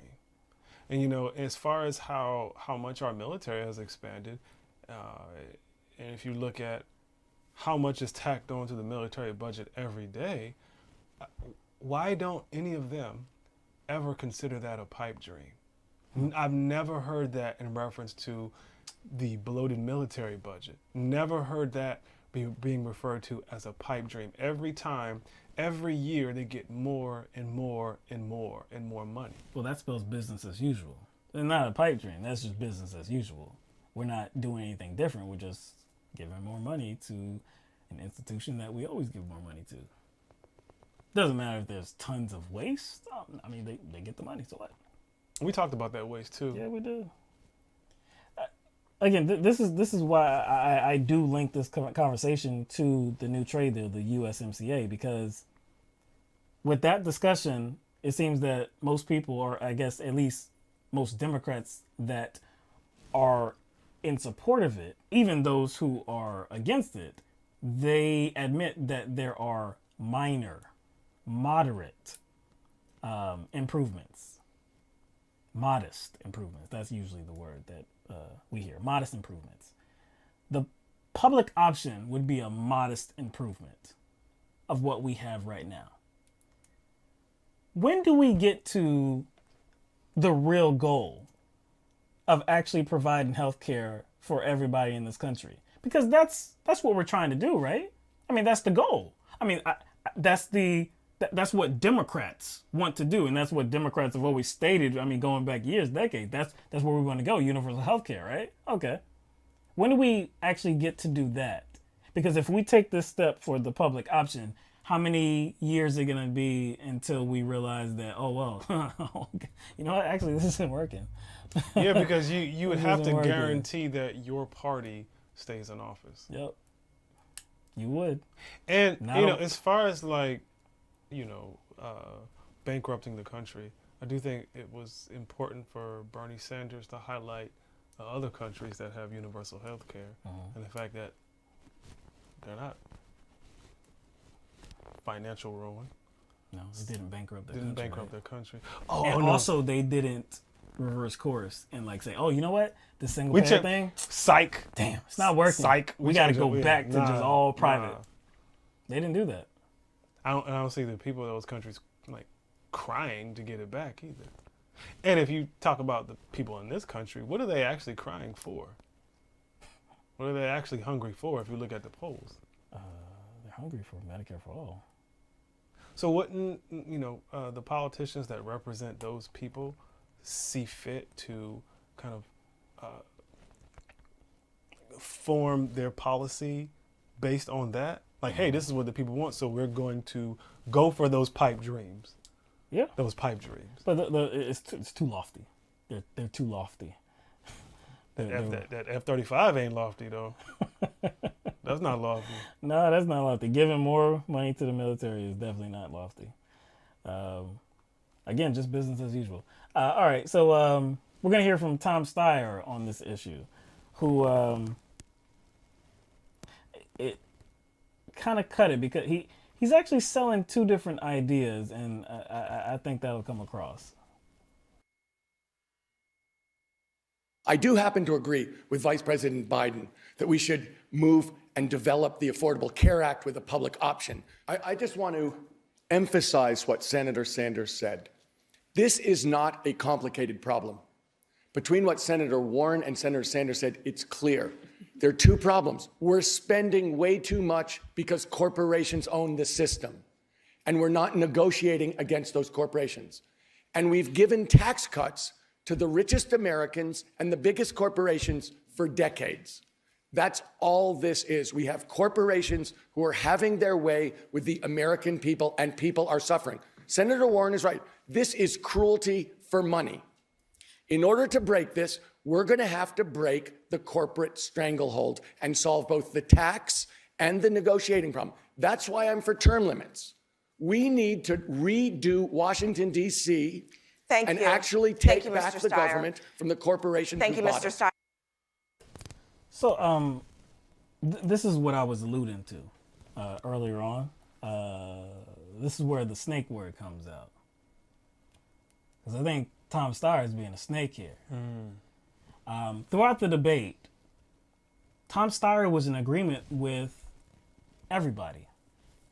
Everybody he was in agreement with. At times he was in agreement with Bernie Sanders, Elizabeth Warren, Joe Biden, Klobuchar. He was in agreement with everybody He really never disagreed with anybody on that stage.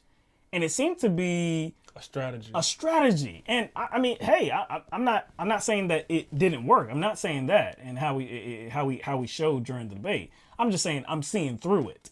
If you're saying that you agree with Biden that you need to develop the ACA, you need to implement a public option. But then you say, yeah, Bernie is so right. Corporations own the system. They're so greedy. It's cruelty for money. And you want to leave the system in place? With those same corporations.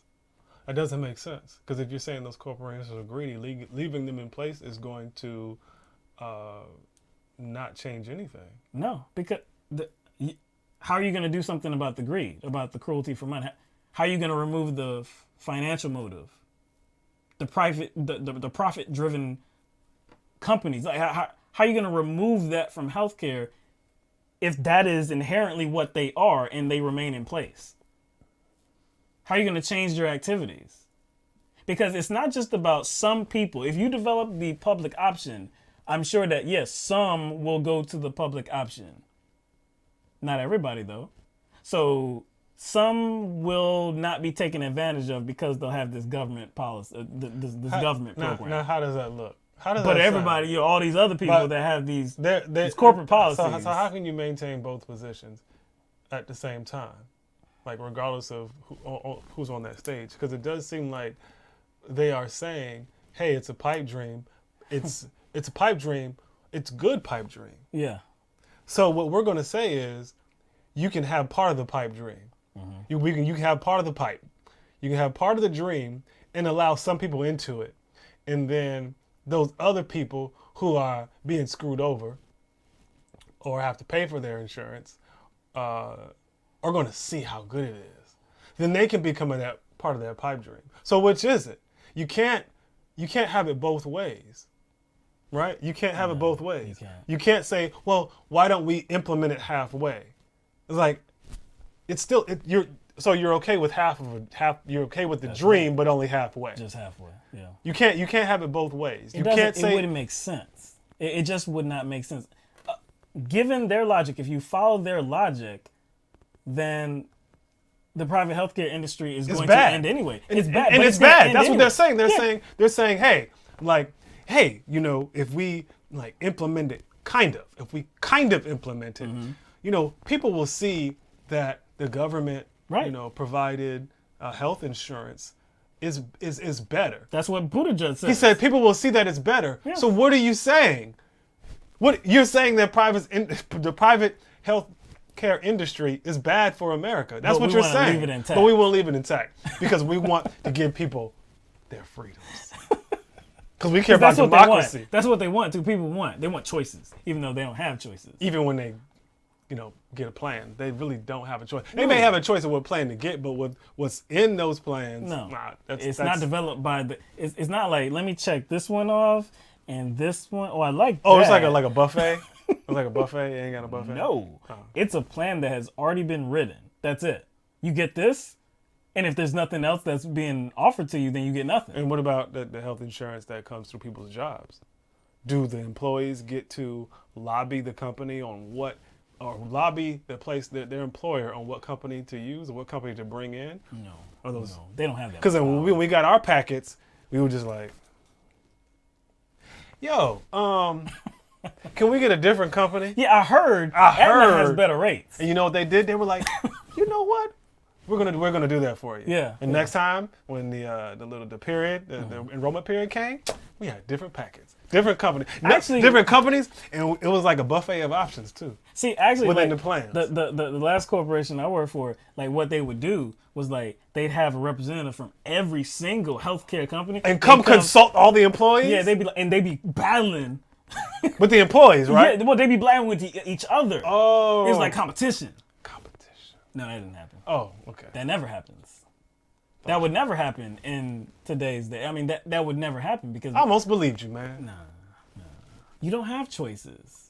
Nobody has choices. You just get to decide if you can afford this is what is put in front of you. That's it. That's all you get.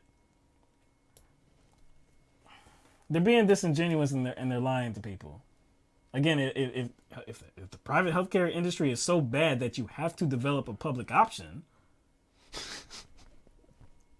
And you're saying that we're going to work towards something like Bernie Sanders, his plan. If you're saying that and you are championing that and you say you're hoping for that, well, by default, you're saying the private healthcare industry is bad for people. And like they're saying that the goal is to get everybody in this government policies, right? In the government plan. Well, what would you be doing to the private healthcare industry? No. What would they be doing to people's freedoms? What would Buttigieg be doing to people's freedoms? Well, at least they'd have the choice to do it. No, but not if you get to the same place. No, Remember, exactly. Biden said we're getting to the same place. So if they're in the same place, then Buttigieg has to deal with people's freedoms being taken away. And he has to deal with democracy crumbling. Boy, I swear, I hated that damn commercial, dog. Man, I wanted to All right. punch that dude in the eyeball. So here we have Senator Amy Klobuchar. You see, you probably think of cop boot jar. you probably got that I floating think it's in your like head. mixing up something like that. But Klobuchar is being asked to respond to her opposition to opposing fracking. It seems like everybody, I don't know if everybody, I can't be sure about Biden. But as we know, fracking is frowned upon by many people, especially people that are concerned about the environment. But Klobuchar has not signed off, or she has not stated her willingness to not use fracking. So she's asked about that. Some of your competitors on this stage have called for an all-out ban on fracking. You haven't. Why not? When it comes to the issue of fracking, I actually see natural gas as a transition fuel. It's a transition fuel to where we get to carbon neutral. Nearly every one of us has a plan that is very similar, and that is to get to carbon neutral by 2045 to 2050, to get to, by 2030, to a 45% reduction. Senator Sanders. Thank you. Let's be clear. If we as a nation do not transform our energy system away from fossil fuel, not by 2050, not by 2040, but unless we lead the world right now, not easy stuff, the planet we are leaving our kids will be uninhabitable and unhealthy. We are seeing Australia burning. We saw California burning. The drought here in Iowa is going to make it harder for farmers to produce the food that we need. This is, of course, a national crisis. I've introduced legislation to indicate it's a national crisis. We have got to take on the fossil fuel industry and all of their lies and tell them that their short-term profits are not more important than the future of this planet. That's what the Green New Deal does. That's what my legislation does, and that is what we have to do. That's a strong ass answer, man. That's that's as strong as as you want to see a candidate deliver opposition to what Amy Klobuchar said. This is kind of like the conversation about the USMCA that doesn't really address climate change whatsoever. It's a kind of it's this approach of like, it's a big issue, but we're gonna get to it. We're gonna get to it. Amy Klobuchar says that we're all the same here on terms in terms of climate change. By the mid 2000s, by 2050, we want to be doing something good here.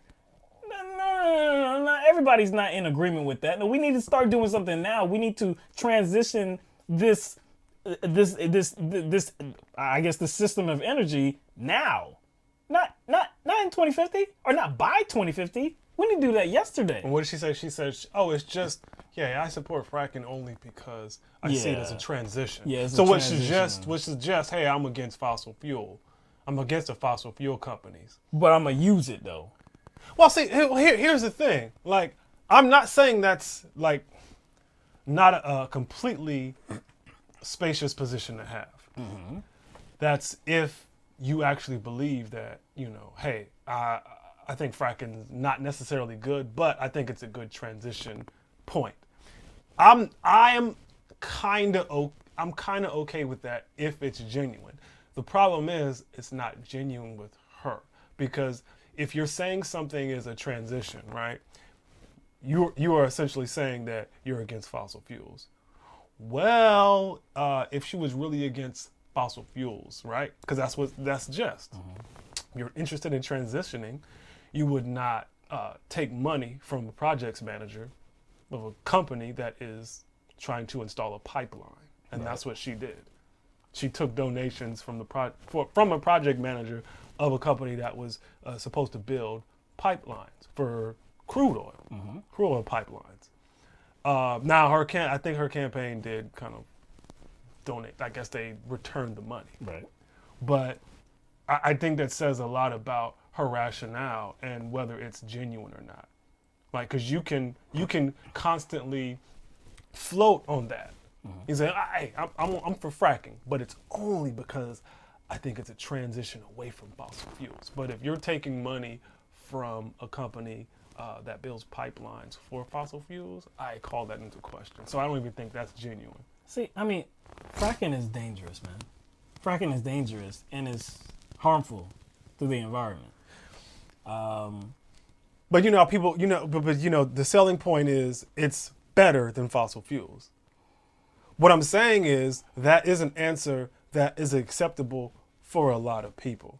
And if someone is being genuine about that and they really believe that, okay. But if you're accepting money from a fossil fuel industry or industry connected to fossil fuel industry, then I definitely don't believe that. And if you support the USMCA as well, that gives more credence to the idea that you don't really care. Right. It doesn't seem as though this is a very poignant issue for you. It's not something that is of great importance to you, because if it was in great importance, we would see a little bit more evidence of that, but we don't. I don't believe she is really about that. I just don't. Like you said, I mean, if you want to, if people do want to sell the idea that fracking is better than fossil fuels. But if they're selling it like, hey, I know the dangers of it. Yeah. If they're being transparent and honest with it, and they say, I do think it's a transition and I understand the dangers, but it's better than fossil fuels. There is going to be a transition. I mean, you can't transition into, not using fossil fuel technology. You can't transition to not using natural gas. Because the whole like that. The whole infrastructure is built upon it, not Right. just like even the fossil fuel industry uses fossil fuels to, like, as far as this logistics and getting things to the places it needs to get. So it's the fossil fuel industry needs itself. Right. Like the distribution chain involves fossil fuels. You know what I'm saying? The distribution chain in everything involves fossil fuels. But it doesn't seem as though she is treating this with the urgency that it needs to be dealt with. Okay. Hey, 2050, we all know that, by 2050 we gotta do this, but we can still do things that ain't it. We can still do things that ain't it to get there. That make things worse even by not addressing climate change whatsoever in this new trade agreement. Hey, we can do that because, hey, 2050, 30 years, we don't gotta do anything right now. Fracking, hey, yeah, we're good. 30 years, come on, we're good. We're already seeing devastating effects. If anybody has seen anything that's going on in Australia, over 1 billion animals have been lost because of the fires there. I mean, it's ridiculous.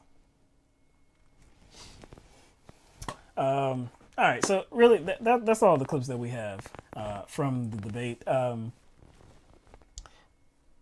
Again, leading off, we said this was the worst debate that we have seen, and by saying it was the worst debate, it's really the feeling of it. It's not that Bernie Sanders actually, I believe, had one of his strongest debates. Oh, I wonder why. Yeah. He was put in a position. He was to do that. Yeah, because he was attacked and he had to respond, and I think he responded very well.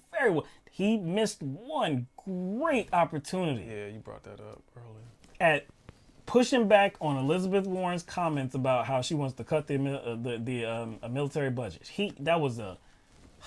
that was an opportunity that just landed right in his lap for him to say. And he actually, if he didn't get a question to respond, like if he didn't get the opportunity to respond, then that would be one thing. But he was actually given the opportunity to respond, and he didn't say anything. So I mean, that was a lost opportunity. But not counting that, again, most of his responses were on point. They were aggressive. He wasn't flustered. No, he wasn't. I mean, he did look like he was there for business. I did notice that he combed his hair very precisely. It was, down to the side. It was nice and slick. Yeah. You know what I'm saying? So he was ready. He was ready. I think, he has good political instincts, and so do the people running his campaign. And if it's apparent to us that they are setting him up to be the center of attention in a bad way, I'm pretty sure he knows that too. If we can see it, he's way more, politically savvy than we are. Yeah.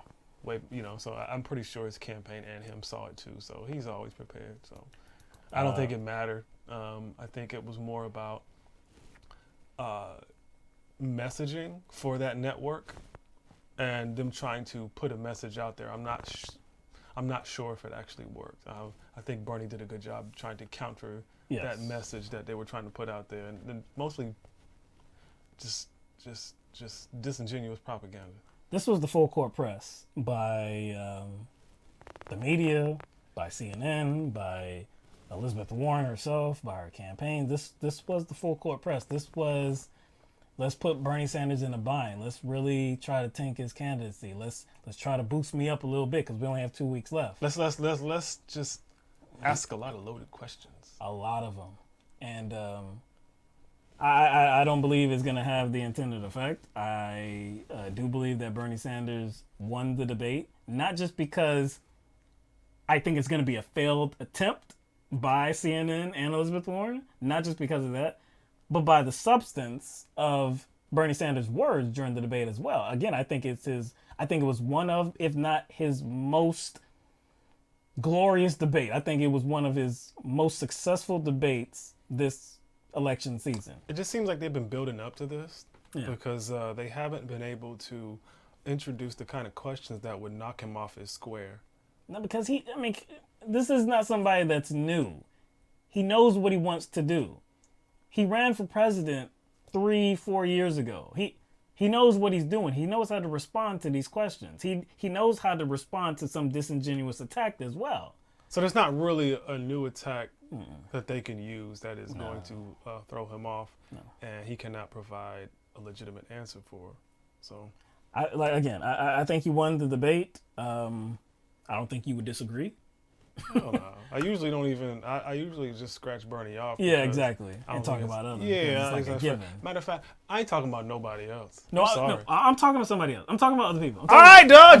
He's like, nah, Doug. He's like, nah, son. He's like, nah. I'm gonna talk about somebody else. I'm talking about other people. I mean, I do that. I don't want to say it's an honorable mention because maybe it's a dishonorable mention because I noticed the same thing about Steyer, about how it looked like he was strategically trying to appeal. Yeah. Not like to the. You know what he was doing. He wasn't trying to appeal to the other candidates because you don't do that. No. He's trying to appeal to the other candidates. All their voters. Everybody's voters he was trying to get. He was in agreement with everybody on that stage. So it may have worked. I don't know. I think it's a little bit too soon to call him maybe a winner or a winner. It's too soon. We'll see. He has been creeping up in the polls and in a multitude of polls he has been creeping up. I don't know. I mean, I don't know how. But a lot of people say, they've been seeing a lot of ads, I have too. He's millions on ads. I see like a lot of stuff in people's mail. I believe he has spent over $100 million already. I think I heard that. I'm not sure, but anyway, look, he has spent a lot of money. He is creeping up in the polls. I believe there was a poll in South Carolina right here where he was second. Was it in the teens? Yeah, it's like 15, 16. I think Bernie Sanders was at 15, I believe. So he's creeping up in some polls. So maybe what he did on the stage on Tuesday night helped him. So he possibly could be a winner. But I think that's as far as it goes when it comes to the winners or possible winners. I think Buttigieg was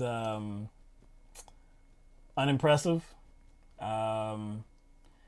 I think there was one response that he gave, and it was pretty late, and it was about, I guess, defeating Donald Trump, running against Donald Trump, and he was talking about because it was after Tom Steyer had talked about challenging him on the economy, and Pete Buttigieg said that I can take him on in this area and he talked about as a veteran, being on stage and dealing with this assertion that he had bone spurs and couldn't serve in the military. He brought that up. It got some laughs, some applause, this and that. I think that was his strongest moment, but I don't think there were many of them. I just think that he was really average. Flatline. It was flatline. There was no really high. I mean, there was that. Yeah, he one had high, that maybe. one high moment, but it was more. It was a joke at Trump's expense. Yeah. But it played well to that audience. I don't think he did enough whatsoever. Given that he is falling too. He is falling too in most polls. Iowa, I think, is the one state where he is doing the best, where he is maybe top 3. But it seems like everywhere else he's falling, and I don't know if he's even going to make it to Super Tuesday. What is his next move? I don't know. I really don't know. I don't see how he could be a winner. So I think he's definitely a loser for this debate. Biden was regular. Biden was regular. Regular bad. Yeah, regular bad. So it's almost like he gets the benefit of just being regular, and his regular is always bad. Yeah.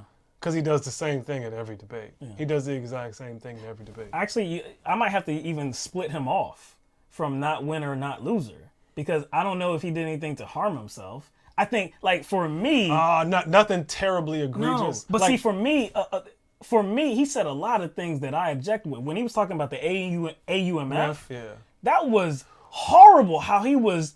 Because he was asked the question about, I guess, military intervention, and he was saying that, hey, he was against the surge from the beginning. I guess the surge in Iraq and Afghanistan, he was against the surge. But, of course, that was under George W. Bush, okay? The AUMF, that was created under George W. Bush. But guess who used the AUMF?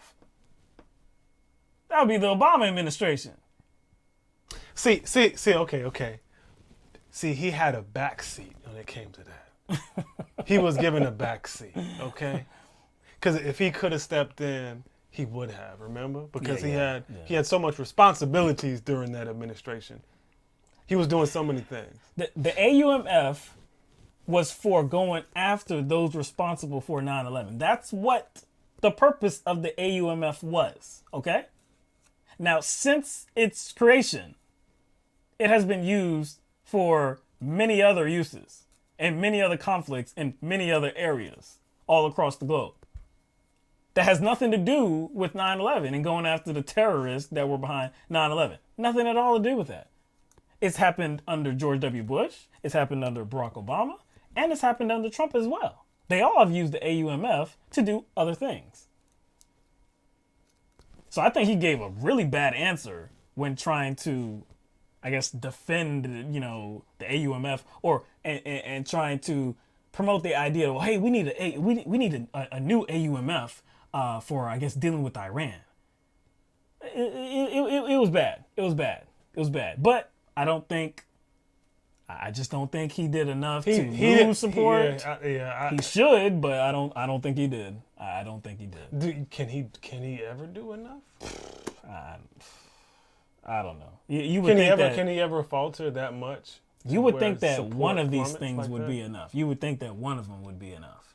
But I don't know. I mean, again, these polls are polls. We'll see when it comes to 2 weeks with 2 weeks from now. When it comes to the actual voting, we'll see how how official these polls were, how real they were, how much they were telling the truth about his support. So we'll just see.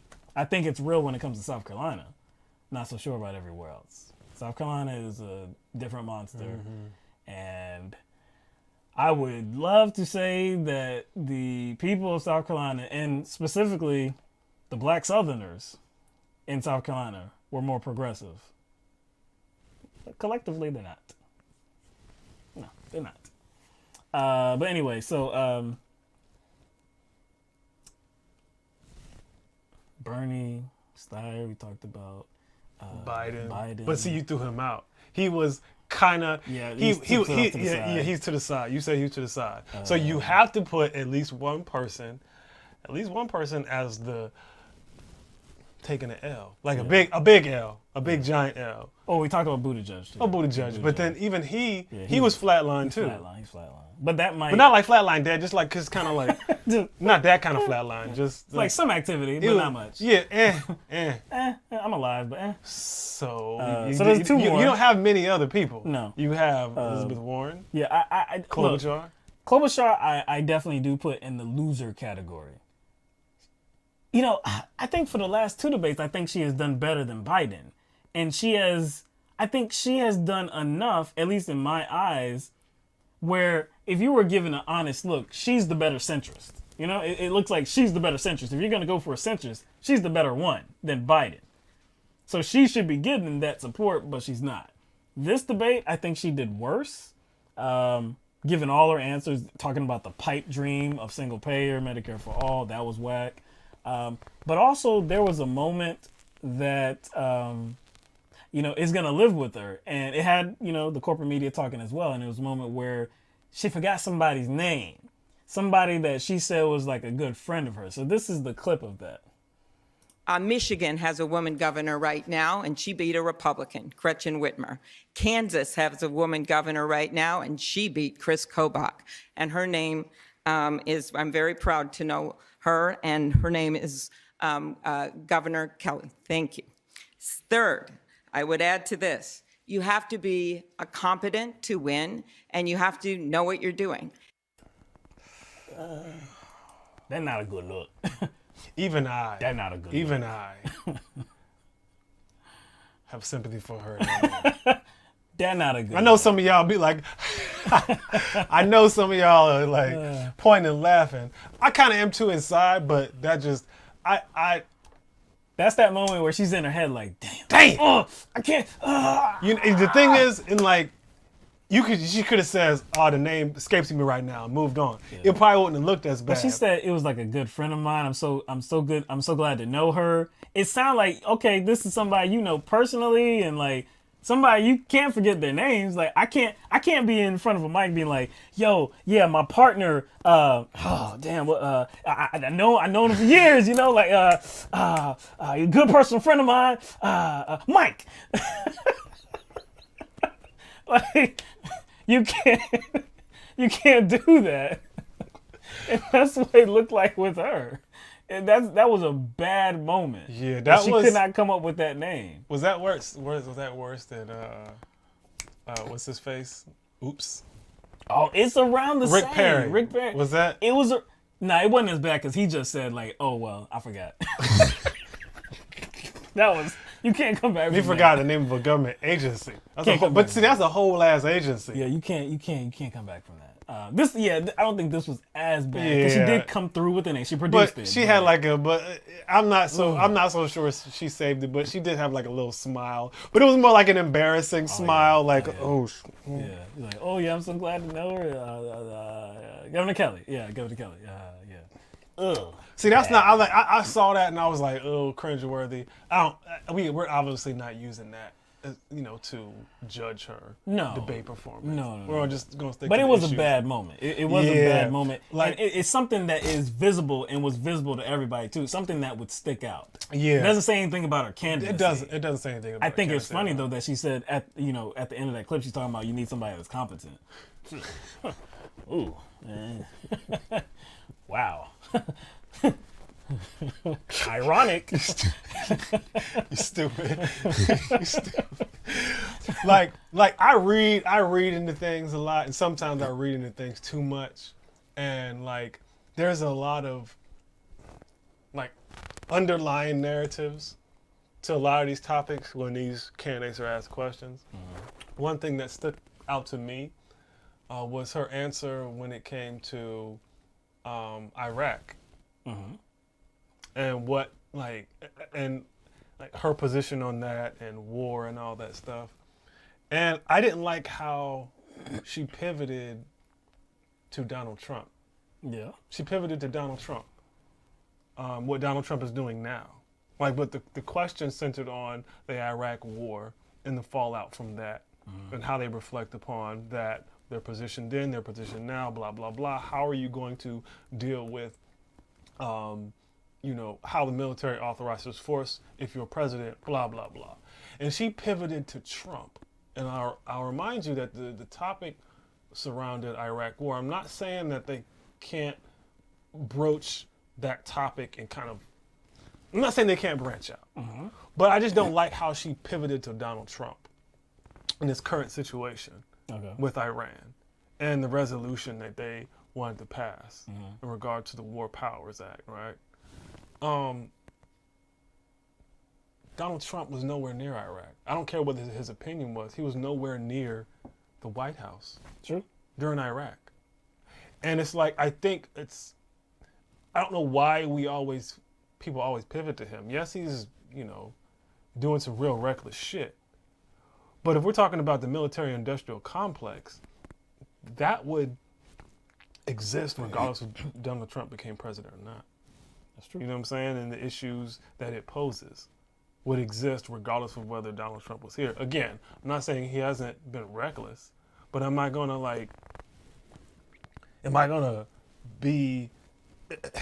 be that, like, hold him the most accountable? Am I going to be like, that's But see, I'm not under the illusion that it's like without him, you know, like everything would be, you know, nice and peaceful. Like that's just not really a rational way of thinking.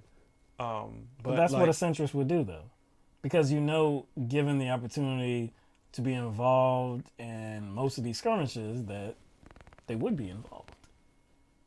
Yeah, and I just don't even like the way like that conversation is framed when it comes to, you know, whether we give Donald Trump and maybe a small circle of people the power to go to war, or whether we give it to Congress, right? Like, I just think like the debate becomes about what type of imperialism the United States practices at that point.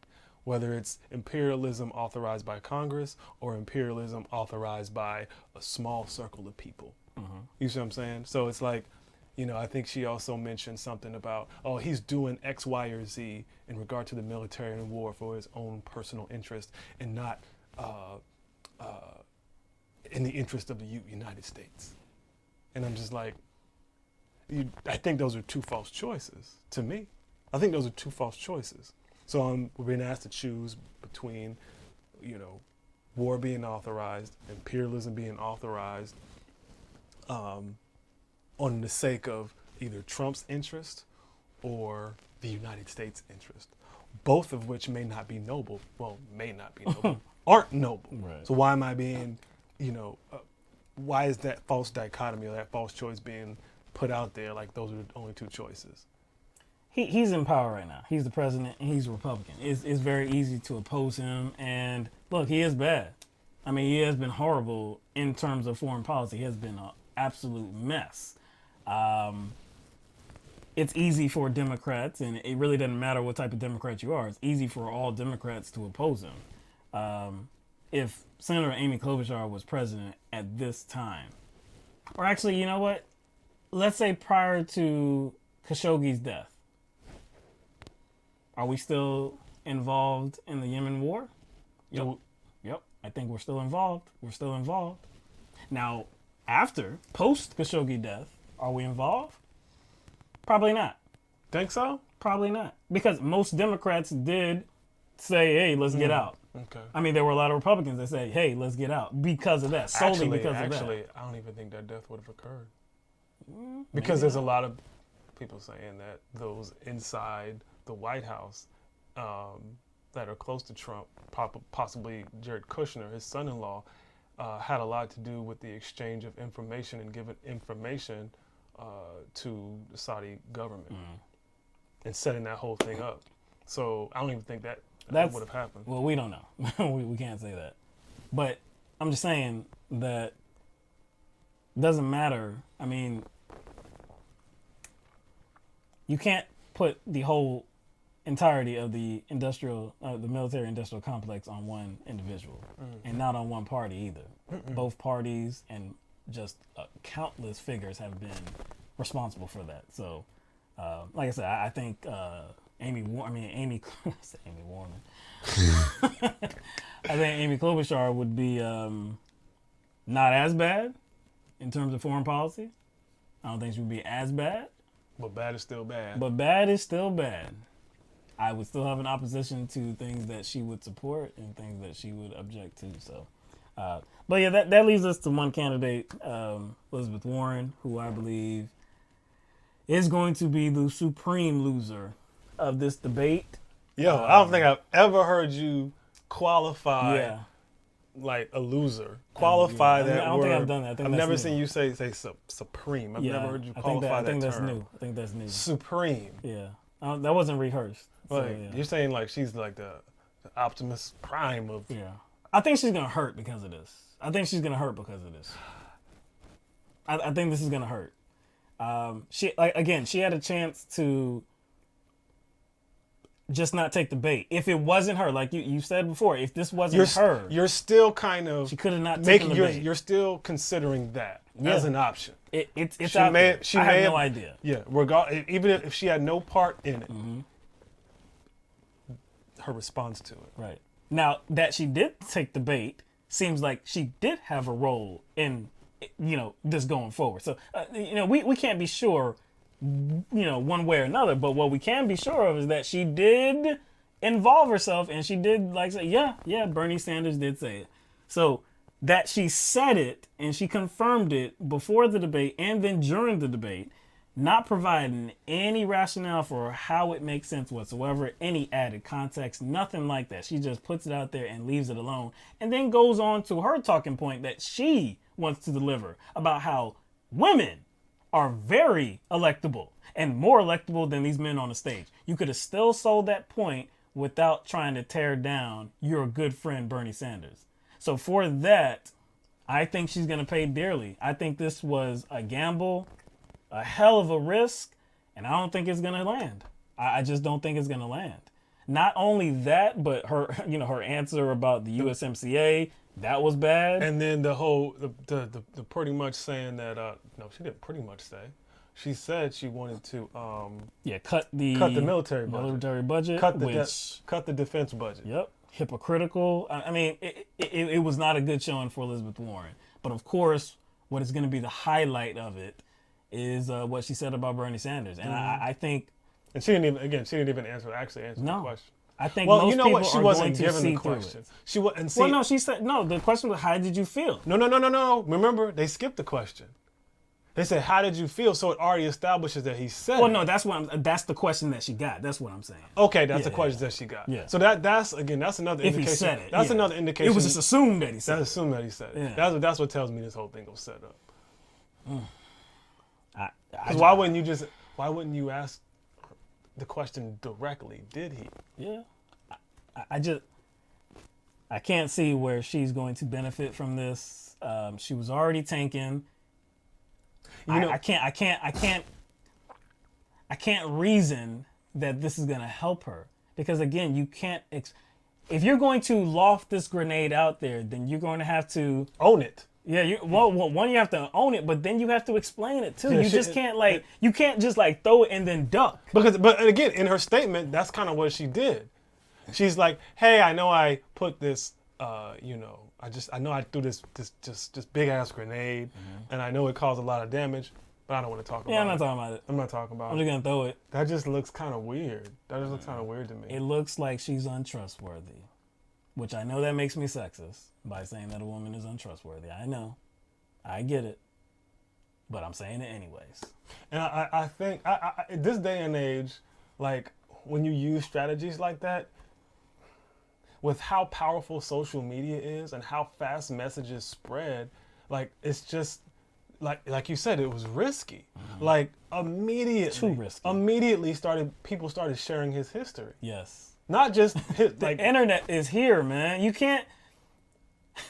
You better have your ducks in a row if you're gonna do something like this. Yo, because like you have to be able to sell it. It wasn't just the video. It was people started laying out the history of him advocating for groups that have been historically oppressed all throughout his career. So, you know, so it's not just the video of him talking to those kids. It's not just, I think that was the C-SPAN clip.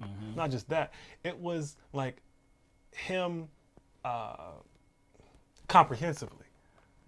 So it was just so many kind of things that contradicted this accusation that kind of brought light onto his actual character. And it doesn't make it believable. We would have to surmise that over the years, Bernie Sanders has gotten more right wing. He was being the best and most genuine fake person ever then. You see what I'm saying? It would, like, how much energy would you have to expend to fake for that long? He was like seriously role playing. Like he was on a serious role playing mission.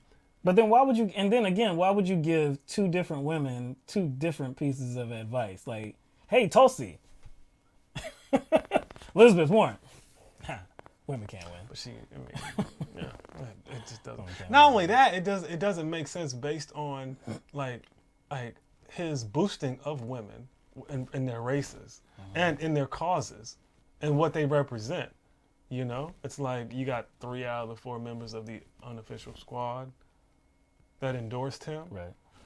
Like, why would they endorse? Would they endorse someone that didn't feel that they were valuable? You know what I'm saying? And as far as politics, they would endorse Warren. They would endorse Warren, who is looked at as like the same as progressive. You would endorse Warren. And we know that, you know, it wasn't surprising that they endorsed Bernie because like they had been, you know, all throughout this campaign season and throughout the midterms, they were doing events together.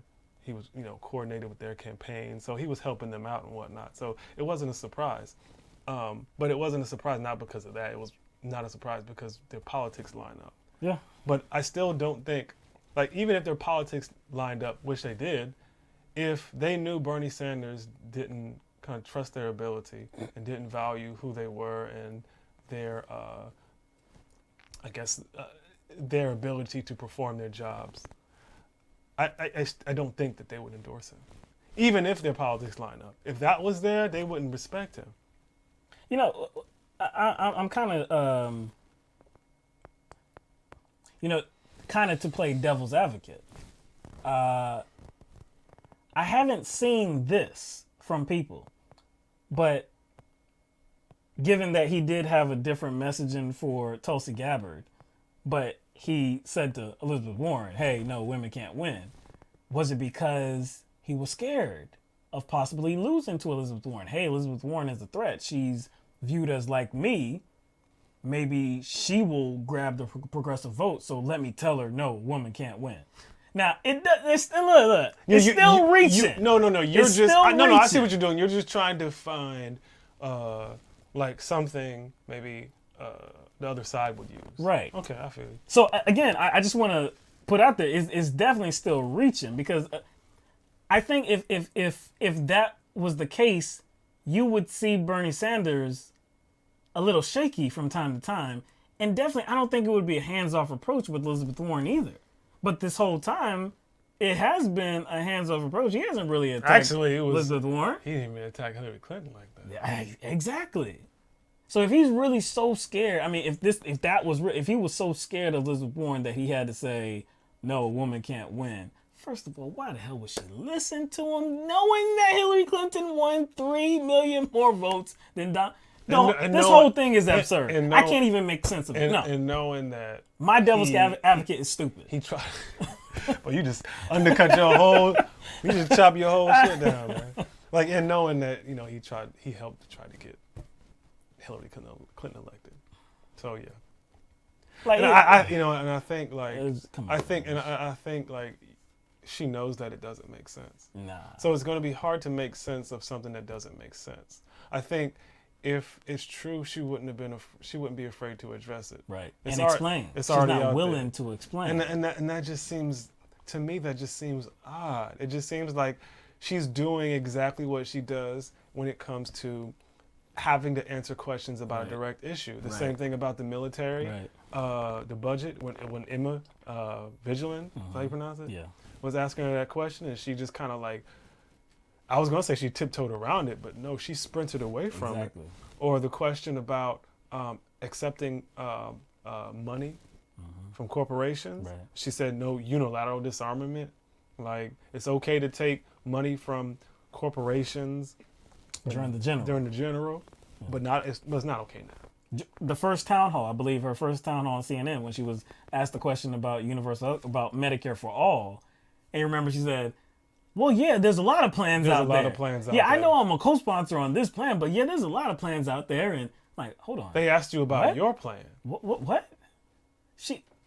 Again, this is her. This is her. So I don't even know why I'm surprised. Exactly. At how she kind of, again, I know CNN is a part of this, and they skipped a necessary question. Did he say it?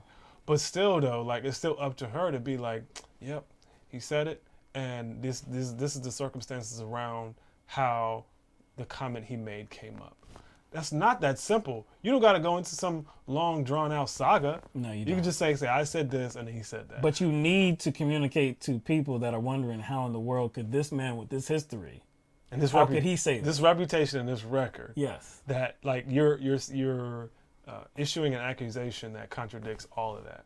So that's why I think, like you, that it backfired, because nobody believes that shit. Well, except for people that are just staunchly hurt. But man, they getting straight waxed on Twitter, boy. And it's so they easy getting to straight do. waxed. It's you know so what? easy to do, And you know too. what? You know what I noticed? It's the same thing every time. Say some incendiary shit about Bernie Sanders that is obviously not true. You have nothing to back it up. And then when somebody's challenged you, just say you got attacked. You know how many times I've gone into under someone's tweet after they said some bullshit about Bernie Sanders that they couldn't. That's just obviously not true. Like, I'll see they subtweet. It's like, oh, I see the Bernie bros coming attacking me on my feed and my thread. I'm like, I'm scrolling the comments. I was like, I don't see anything. What are you talking about? That junk is so wild. And I'm just thinking, I was like, you know what? And I'm pretty sure they've experienced some, vitriol or some scorn from Bernie Sanders supporters. But you know what? I think they purposely look for that shit. Because you know what doesn't happen? Because I'm level-headed. I'm pretty level-headed. I'm just asking you straightforward, hey, could you provide this, this, and this? I don't agree with you, and here's why I don't agree with you. I'll lay everything out. And I said, could you provide something to me that validates your position? You know what happens, Will? Oh, I know. Do you know what happens?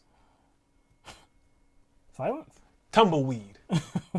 Tumbleweed is what happens. When you approach somebody with a level head, they don't respond.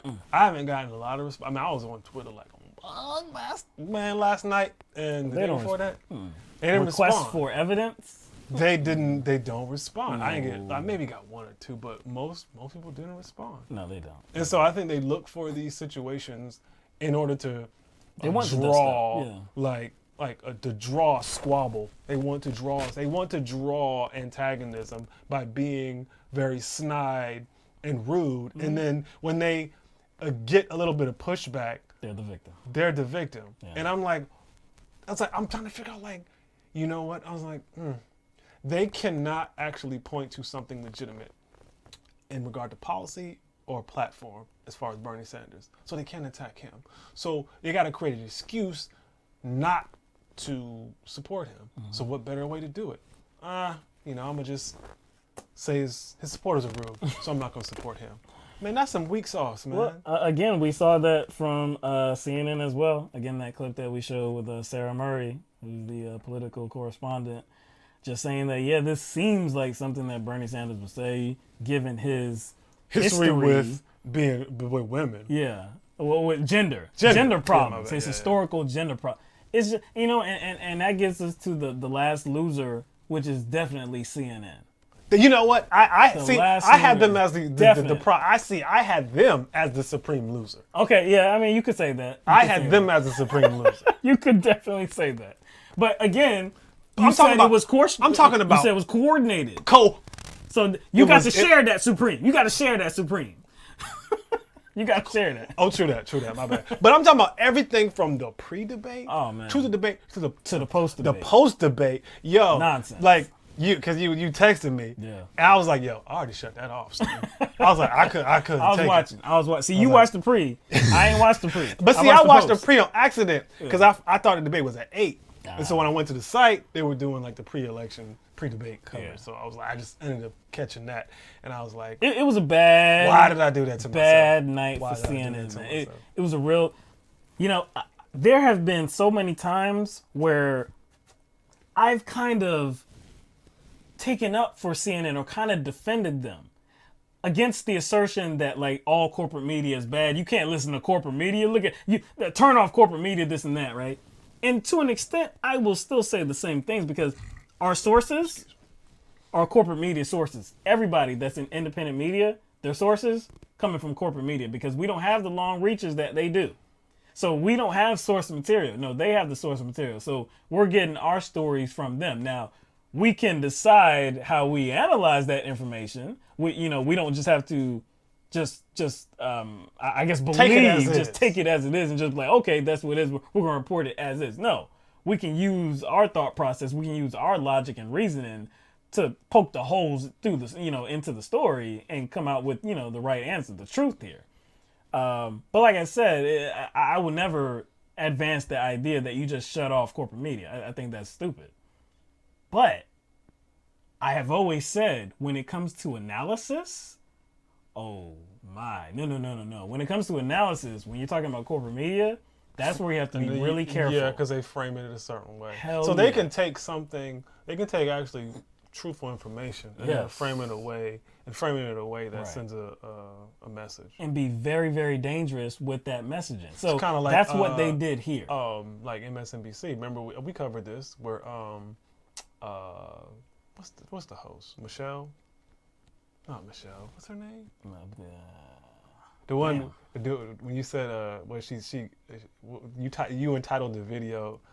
She gives up journalism to defend Rachel Maddow. Rachel Maddow. Why did I say Michelle? I couldn't get it for a second either. We haven't watched it.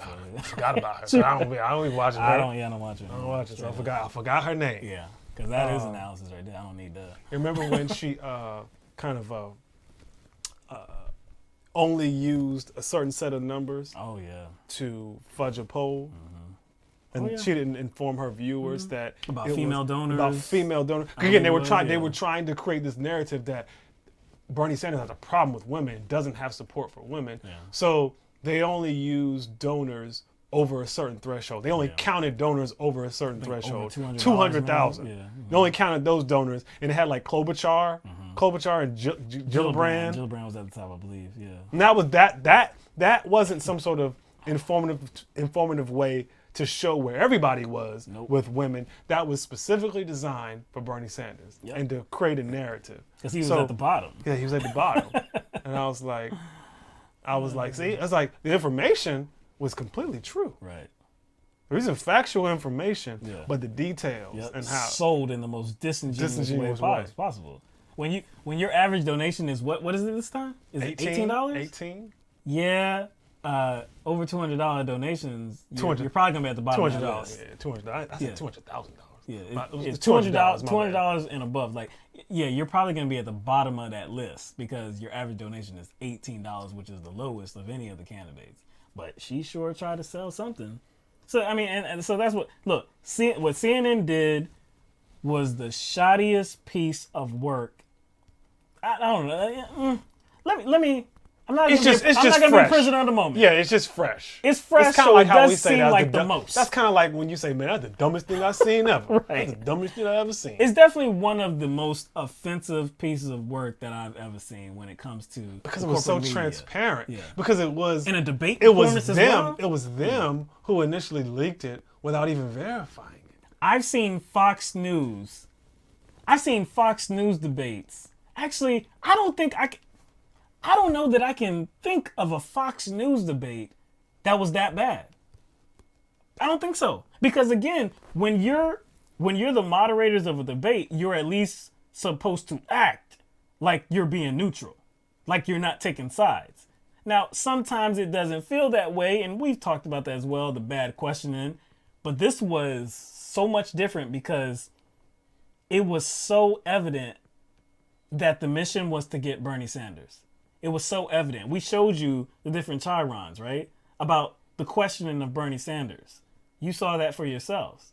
And then you saw the Elizabeth Warren assertion. It's just the allegation. You see how they handled that whole situation, and they basically already had that situation laid out. And they really, whatever Bernie Sanders said was going to be irrelevant. And they skipped an obvious question like we mentioned before. I saw, it was Tim Murtaugh, who is on the Trump team, re-election team. Mm-hmm. And he was saying that, like this is one of the instances where he can identify with like Bernie Sanders. And he was saying that it was just bad. It was just so horrible. Like the questioning from CNN, the allegation as well. This is crazy. So again, the whole situation seemed to be drummed up to create an outpouring of sympathy for Elizabeth Warren. Oh boy, did that work? Did that work? Did that work? I'm not so sure about that. Actually, I'm quite sure about that. Actually, I'm pretty sure about that. I'm gonna say no. No. So again, this was risky. This was really, really risky, and it doesn't seem like it's gonna land. Again, we're gonna see. Elizabeth Warren, she's been falling in all the polls. Right? We're gonna see if this has an effect. Yeah, 2 weeks, man. I mean, it's about 2 weeks, and we'll know exact.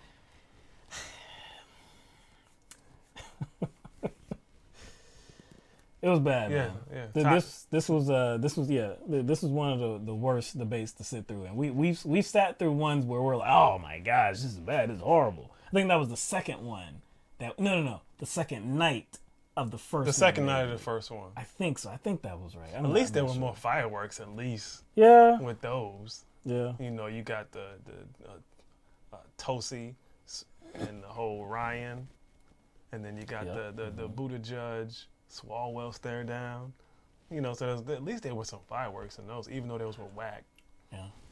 Tim Murtaugh again, who is on the Trump re-election team.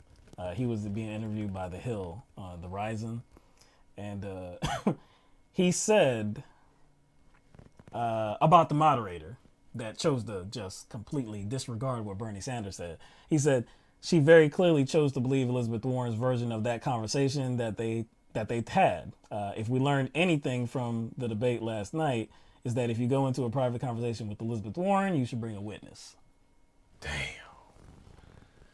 Damn. Again, we're talking about the Democratic nominee for president of the United States. So they're going to go into the general carrying everything from this primary. Yep. These they're going to the general, and it's all the things, all the stories, all the situations that have collected throughout this time. They're taking that to the general, and you can see already right now, a day after, it's already being used against Elizabeth Warren. I'm like, damn. It's bad. It's bad, man. And I mean, if somehow, I don't see it happening. You just sound like a preacher.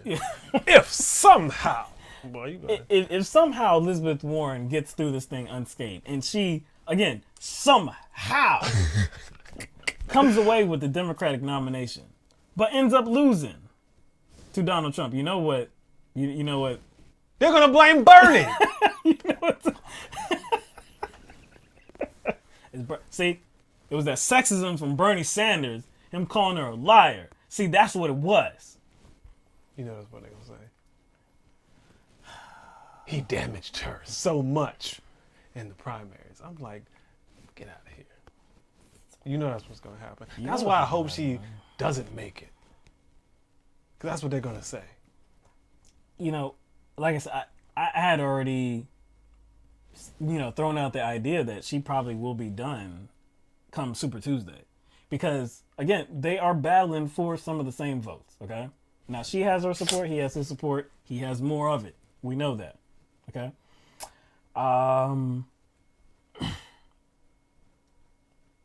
Is she going to be able to eclipse him in any of these states? Is she going to be able to eclipse him in any of these states? If she's not able to eclipse him in any of these states, then she's gone by Super Tuesday. Maybe even before, but she'll probably be in it for Super Tuesday. I don't know if Massachusetts is one of the states.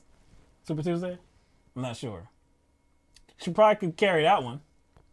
She probably could carry that one, her home state. But as for the rest, it's looking more like I don't see her eclipsing Bernie Sanders in any of these states. I see her coming in second or third. Maybe even worse, because in some of these polls, she's in fourth. She's in fourth. I don't know, man. So we'll see. Time will tell. Well, short time. Yeah, you got a couple weeks. Short time, a couple weeks, and again, the whole narrative being thrown out there by some is that for the 3 senators, they're going to have to be at the Capitol for impeachment proceedings. This may hurt their ability to campaign. Well, she's one of those senators. So who is it going to hurt more? You would have to say her. You would have to say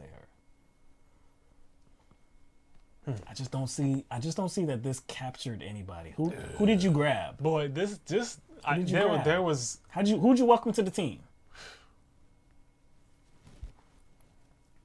Again, because that's the point, right? To capture more support. So I don't know how this does that. I just don't know. I don't think it does it.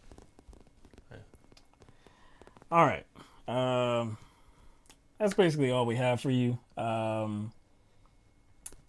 We realize it is 10:53. Woo! Right Damn! now. It's 11. Yeah, 11. it's 11 o'clock. I would say no calls. I would say no calls. If anybody does have something that they would like to say, I would definitely give you an opportunity. If you do want to call in, if you have something to say, you can let us know in the chat, and we'll definitely open it up if you do. If not, like we said, it is approaching 11 o'clock, so we would probably end the stream right around here.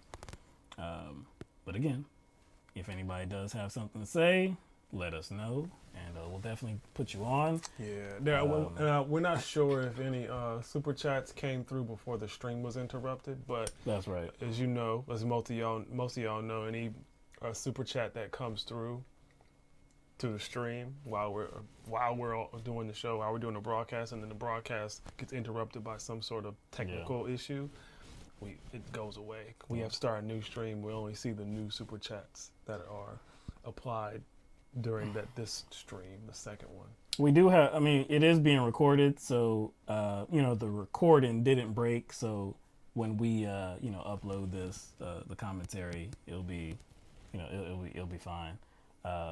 Look at Smitty. Yeah, I see Smitty. You're not gonna get us on record. I know, right? You're definitely not gonna get us on record saying anything in reference to your question. So, just nah. We do have some super chat here though that we can announce. Brian Lesnack, thank you very much. Nauseous emojis with CNN sucks. Oh, true So that. Oh yeah, true. Definitely. We feeling you on that. Definitely feeling you. Again, I don't really get into the whole man, MSNBC sucks, CNN sucks, man. I don't ever do that because it's like you can't. It's like to say everybody in CNN sucks. I can't say that. I can't say everybody sucks. But from what they exhibited on the last night's debate, nah, man. Danny DeVito, press secretary. I'm all with that. Gear Randon in the super chat. Thank you very much, Gear Randon. Consistent support. Love you, man. Before this whole dust up, before this allegation of Bernie Sanders, I think it was very possible that Elizabeth Warren, if Bernie Sanders captured the nomination, vice president, everybody was thinking that. I think it was very possible. See, here's the thing. In hindsight, I can say probably not. Because if she would do this, I just don't think that that's even an option for her. Because right now, the only option for her, it seems to be kind of jumping on Biden's bandwagon. If he, stays in, which I think he's going to do well, unfortunately. Oh yeah. That's what a lot of people were floating. So that's not coming from way. me, but I agree with a lot of the assessments I've heard from people that this was a play to be on Biden's team and to guarantee that she can get a place on Biden's team, possibly a VP. I mean, if the establishment is trying to prevent a strong progressive like Bernie from getting in, and there's another quasi-progressive there in Elizabeth Warren that is not doing better than Bernie, then what else do you do? What else do? You have to unite forces. And as we've seen with so many of these other candidates dropping off, they haven't been doing too well. I mean, you got Cory Booker gone, Kamala Harris gone.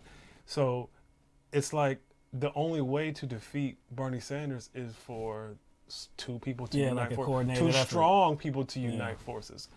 Strong people. I'm talking about, and I don't think honestly, I don't think Kamala Harris or Cory Booker uniting with somebody would do much of anything. I don't think so. But Warren and Biden?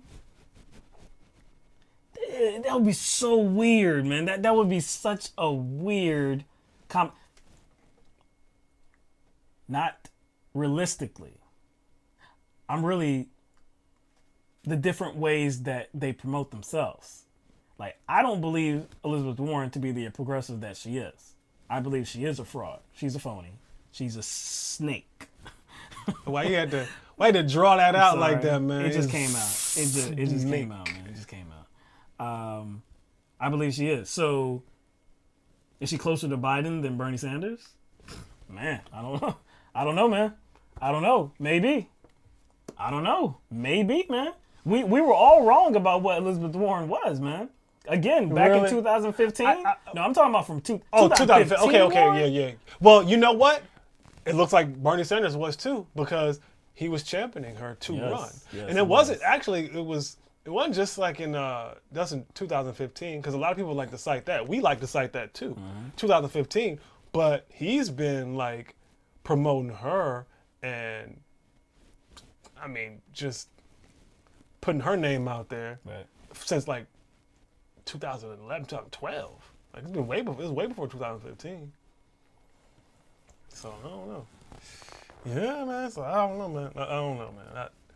man. I've always considered her like a compromise. I've always considered her a compromise. Never fully trusted her, but I always considered her. Okay, I'll vote. Okay, I'll vote for Elizabeth Warren and Bernie doesn't. But man, look, it looked really horrible in 2016 when she sat on the sidelines and did not endorse Bernie Sanders. And then at the end, she was like, "Oh, I'm so enthusiastic about Hillary Clinton. I can't wait to get out there and campaign for her," right? She was all enthusiastic about it, right? Now we know that, again, this is 2015, 2016, Elizabeth Warren. We all thought we knew that her politics was pretty much the same as Bernie Sanders. And since Bernie Sanders encouraged her to run, and he only ran because she didn't. Exactly. So it made all the sense in the world for her to endorse it. And we'd be like, okay, well, she didn't endorse yet, but certainly before the Massachusetts primary. That came and went. She never did. Now she's running for president. If she is to somehow drop out but doesn't endorse Bernie Sanders, but she endorses Biden? So what you're saying is, well, first off, we already know that there's a lot of Bernie supporters that have animosity for her because of that. What happened in 2016. Oh, yeah. We hear it all the time. Yeah. Like me. It's justified. It's justified, but that's you don't run away with it. That's not something I run away with. Yeah. That's not something I usually lead in with when it comes to why I don't like her. I usually don't even use that at all. You know why? I think. I mean, I won't say. Look, I won't lean with it. He was like. I'm just saying it's back there. Like I can't forget it. No. I'm not saying I forget it, but like it's a good conversation within that bubble. Yeah. Within the Bernie bubble. Yeah. That's a conversation that gets us riled up. Right.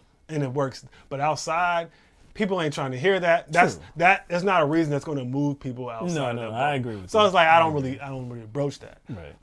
But if you think people have animosity against her now because of what she did in 2016 in regard to not endorsing Bernie, imagine if she did what you said and she dropped out and she didn't endorse Bernie. Oh my! Again, You know what? Somebody's gonna have to come up with a new emoji. See that little snake is not gonna work. They're gonna have to come up with like a python or anaconda emoji, something. And again, they might even do like a gargoyle for her. I'm going to her own words now. Okay, I'm going to her own words. I have no interest in discussing this private meeting any further because Bernie and I have far more in common than our differences on punditry. She said some other things too about Bernie Sanders. This was very positive things. So this ain't something that would cause her to say like, nah, forget Bernie Sanders. Nah. So this isn't political even. So their politics, she would say, still line up. More so than hers and Biden's, right? Interesting. So she's saying that her politics line up. Let her not endorse. Is she saying that? Is she Biden. saying that to like kind of try to soften this, try to get out of it? Is she? You know what I'm saying? Like that just seems weird. It just seems as if she's just, again, like if she was any way a part of it, she's doing her best to distance herself from it. But if she was not a part of it, she's not doing a good job to kind of grab hold of it and rectify it. You see what I'm saying? So it's just weird. Either whatever one is true, her reaction and response to it just seems off. What regardless of which one is true, regardless of what side you fall on. What you looking for? You looking through? You looking through her feed? So Elizabeth Warren just posted on Twitter about 17 minutes ago about Lev Parnas. He's doing an interview, or he actually already did an interview with Rachel Maddow. Oh hell! Why she had to interview him? Yeah, that's interesting. Yeah, I don't like that. But anyway, I don't like that at all. Really, I just wanted to look at the comments to see. Damn, it's still there. Yeah, snake. Wait. There's a snake. What is that? Like eggplant? Eggplant. I don't know what that means. I don't know. Maybe that's something else. When you can't beat Bernie, just make sure. No, what did I just say? Anaconda. What did I just say? Damn. I said they're gonna have to come up with another one. I said anaconda emoji, and then somebody. There's a movie like. That's the movie the movie trailer little thumbnail, right. And somebody removed the original movie trailer image from, and then it's the same anaconda, but they put her image in there. Snake. Again, I don't know what that is. And this, see, here's the thing: when stuff like this happens, usually her supporters will come and drown this out. Damn! So somebody's like, yeah. It's all over the place. This one, I was on the fence until last night. I said we need to stand together until last night. I'm disgusted with her today. Damn, snake.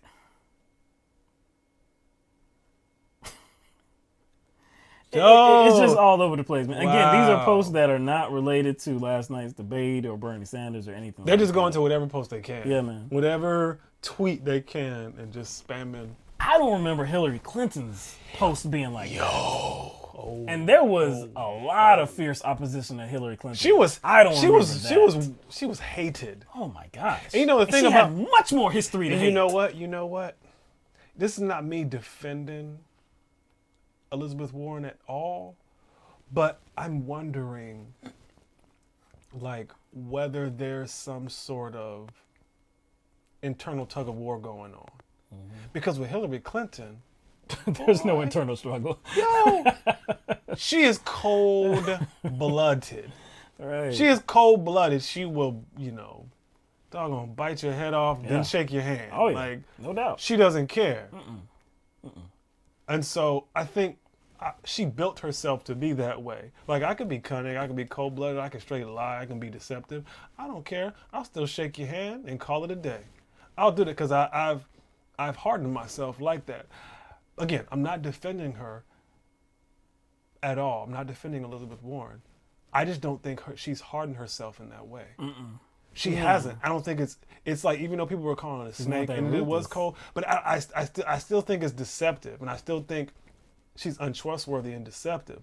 But like that cold-bloodedness takes a different kind of person, and I don't think she was ready for that. That's why she couldn't deal with it.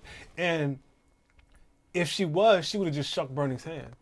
If she would have shook Bernie's hand, she was really like that cold-blooded, and she didn't care. She would have shook Bernie's hand. She should have shook her good friend's hand. Hey, this is just war. Yeah. War gets bloody, right? Mm-hmm. But she couldn't do that. And see, again, that gives credence to what you're talking about. She ain't built for this. Not as of yet. This just looks bad. I'm telling you, man. I don't think this stands to her. I mean, to help her.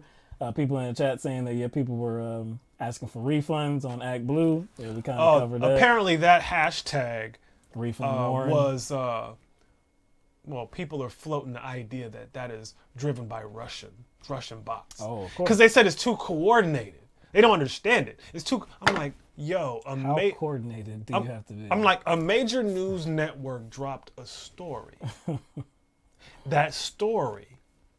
This is some internet science, social media science here, complicated stuff. A major news network released a story. This story gained traction on social media. Yep. A place where millions of people hang out all day. All day, man. And can't wait for the next post. Can't wait for the next post.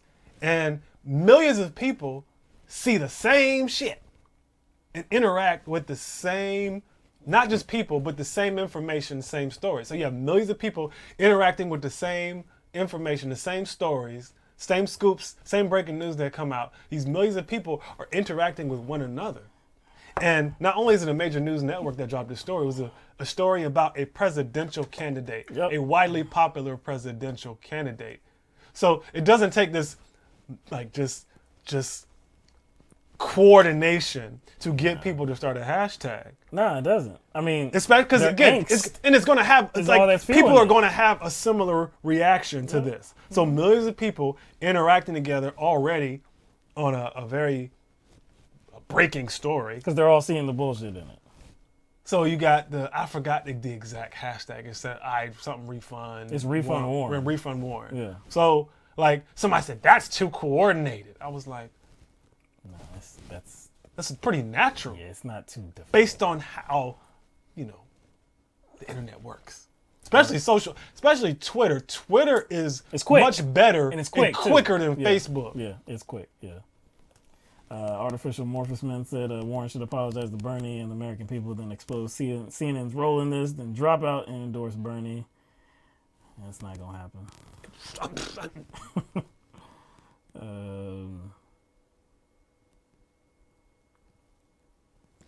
I'm like, damn, man. I was like, and then it's like, I saw that it was a long ass thread too. Like, if I were to guess, I forgot how it started, but it was like, if I were to guess, I would, I would guess that this all started because of one of those Russian troll farms. That's ridiculous. I was like, no, where's the evidence? Yeah. Oh no, you don't need evidence. Where's the evidence? You don't need evidence. I was like, again, you don't want to. Again, that's the way they have to mentally cope with Elizabeth Warren fucking up. Mm-hmm. Meaning like the trending hashtags and people's calls for getting their donations back and the response. You don't want to believe that it's genuine because you don't want to believe she did anything wrong. You just don't want to believe it, so you have to believe that it was generated by some. See, this is warranted now. Okay, Fantoma said Warren was the only candidate of color on that stage last night. Now that's warranted. This is the place where you do something like that. This is the situation after she, noticeably lied about something else. You bring up the other lie. Damn, that's not, man. It's appropriate. Damn. That was on time. Yeah, that was on time. That was for definitely real. on time. Fantoma also said Warren has no courage or fortitude. Sonny Lee Warren is a Russian snake. I mean, look, anybody that has any good sense has been saying the same thing. And look, there's been a lot that's been made of TYT too. All right, there's been a lot that's been made of it. Yo, TYT. Oh, you know they're in the bag for Elizabeth Warren and this and that. Nah, listen to them. Like every single one of them. Every single one. Jink Every as single well. one. They're like, nah, Anna, this was bad. Emma. Yep. Every single one. Damn, who else? Ida JR, Roller, Ida yeah, Roller, yeah. all of them. All of them. Same. Like, nah, this wasn't it. Elizabeth Warren, this shouldn't have done this. Nah, this wasn't the right move. Disappointed. Yeah,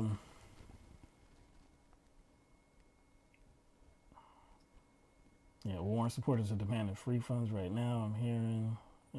And again, we'll reiterate. Like, there are some people who support one candidate only. That's where the donations go. But we do have to consider that there are some people out there that donate to multiple candidates. So I'm not sure that the refund hashtag is going to affect, those Warren supporters that are never Bernie or never anyone else. I don't think they'll be moved, but there are a lot of people who are multi-candidate donors. So yeah, and they will spread out their donation. But again, I just don't see how this works. And look, social media is just a snippet of voters in the country. It's just a small take of like what people are feeling. You can't come away with how elections are going to play out based on what social media is. You can't do that, no doubt. I will say though, there's just no legitimacy to what Elizabeth Warren is trying to sell. And when you're selling that to the people, I know people are stupid. Don't get me wrong. I know they will believe anything. Just as long as they believe in you, doesn't matter the BS that you're selling. I know that very well. But man, you can only get away with so much. And that you're running away from explaining yourself, I don't think serves your purpose. If you did at least that much, then maybe it would ring a little bit more true. If you were able to explain how this all unfolded, but that you're just throwing that bomb and just running away and like, I don't want to talk about this anymore. But yeah, he said it. Now let me get to why women are more electable than men. It's like you just created this just to sell that point. You have nothing else. What you have nothing else. You have nothing else. It's not good, man. She has nothing else. This is the last ditch effort. That's just the last ditch desperate effort. Yeah. This was desperation on steroids. This was desperation on steroids, man. Look, and we know how the media has been playing this too before this. Because there was another situation that I think she jumped the gun on too, if she had nothing to do with it. It was with the whole the volunteer thing. The volunteer, the little talking points, the volunteer with the talking points that disparaged her. Oh yeah. But they had supposedly talking points about other candidates, right? Buttigieg and Biden. Right. And so she made a comment and said, "There's a disappointment that Bernie's attacking me." They also used that opportunity to send emails. Her campaign sent emails. Yeah. Talking about Bernie Sanders attacking her. And like they cited that situation in their email to garner donations from her her supporters. So yeah, it wasn't just this situation about the accusation of sexism from Bernie Sanders, but the other situation too that came right before that.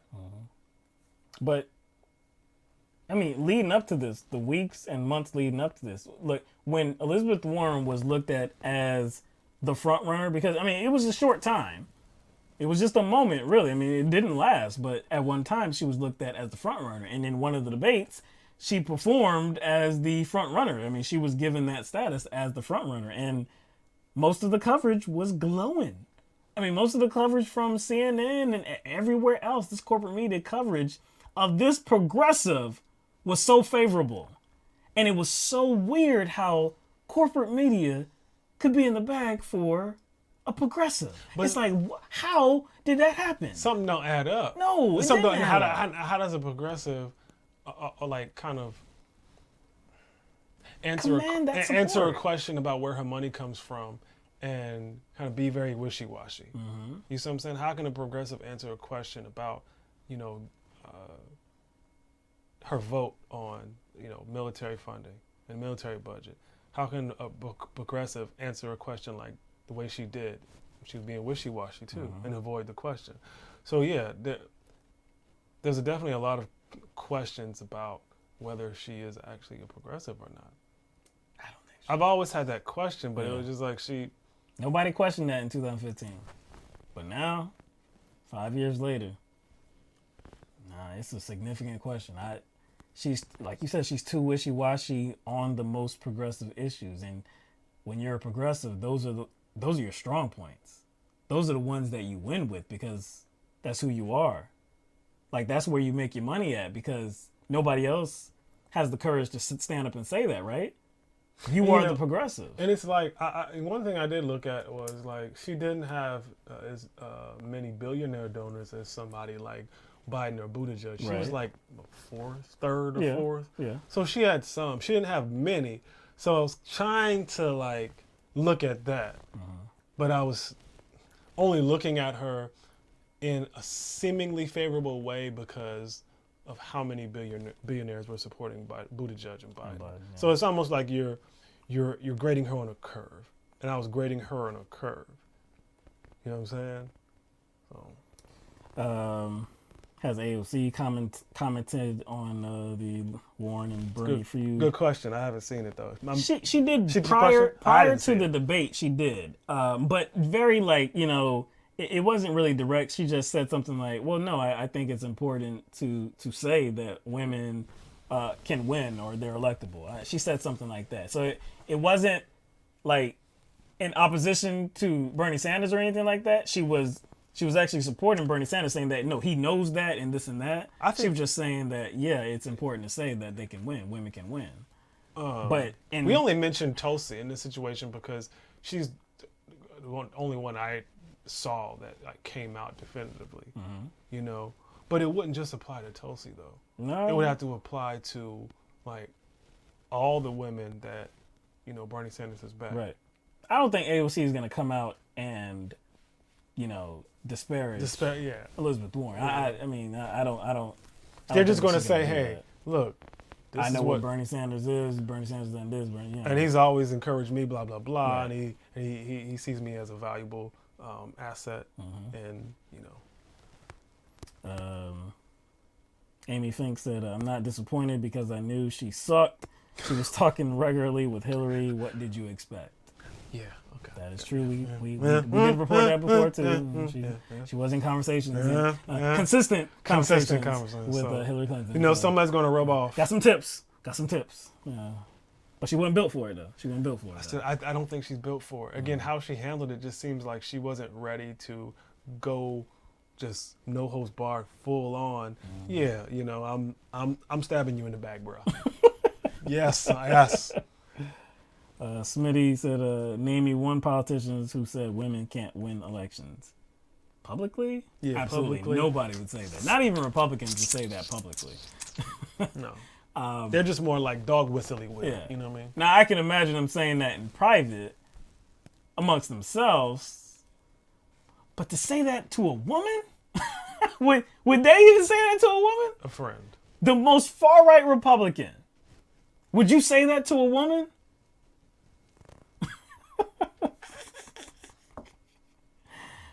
This is ludicrous. It's just crazy, man. Shit that you say, right? Just shit that is. It's just. Anyway, has Hillary said anything about the sock out on her Twitter account? Ooh, that's a good question. You know what? Damn. You know, see, man. Closing the show. I know that's a good question. That's the last one we gonna address. All right. So we Hillary Clinton. Huh? It'll be weird, but like I said, to me, this whole accusation actually contradicts what Hillary Clinton herself knows and what Hillary Clinton herself has said about Bernie Sanders. I think I read the quote earlier in the show when we were talking about it. I read that quote from her little rally. She was thanking Bernie Sanders. Oh, she's had a lot to say about Bernie Sanders since then, though, and she ain't said nothing about this, though. I don't see anything. I don't see none on Twitter. I think she tweeted yesterday, but it wasn't about this.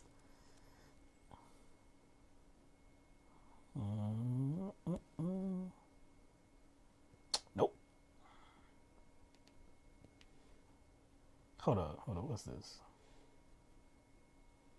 No, that's some other stuff right there. No, she has not commented. At least it's not being reported that she's commented. So that'd be interesting if she does comment. It's a bad look, man. It's just it was a significant misstep for Elizabeth Warren, and like I said, I think she's gonna pay the price for it. So time will tell, like we say. All right. We're going to wrap this up. Call it a night, man. Call it a night. I know it's been a very long night, and, like I said, this is, Obama's not going to say nothing about this. Has Obama tweeted anything? I don't even have to I think they're up. Staying away from this. Yeah, they're staying away from this. Nobody wants to touch this. Not directly. You don't want to touch this directly. No. If there was, but if there was something, if Warren actually explained and it made sense, then maybe they would. Yeah, this is hot. Maybe they would. Nah, man, this is lava. This is lava. Yeah. The floor is lava and they ain't trying to touch it, man. True. Because there's nothing to sustain the allegation. You don't want to touch something like that. You this isn't Me Too. Believe women. Don't even start that. This man. isn't Me Too. Because we did not man. Bring that up because we keep seeing that shit too. I know. We keep seeing believe women hashtags. It's being connected. I'm like, wait. This is a politician. I was like, first of all, that's in regard to like sexual assault, sexual harassment. Right. This is nowhere near the same thing. Everybody will tell you politicians lie. Not male politicians. Politicians lie. You know what I like. You know what I loved in response to that, because usually tweets like that, whether there be like tweets or subtweets, the ratio was ridiculous. Because all you saw was, all right, you said that. You saw Mugg saying, "Well, I believe Sarah Palin." See comments like, I believe Laura Ingraham. I saw I believe Michelle Malkin. I believe Janine Pirro.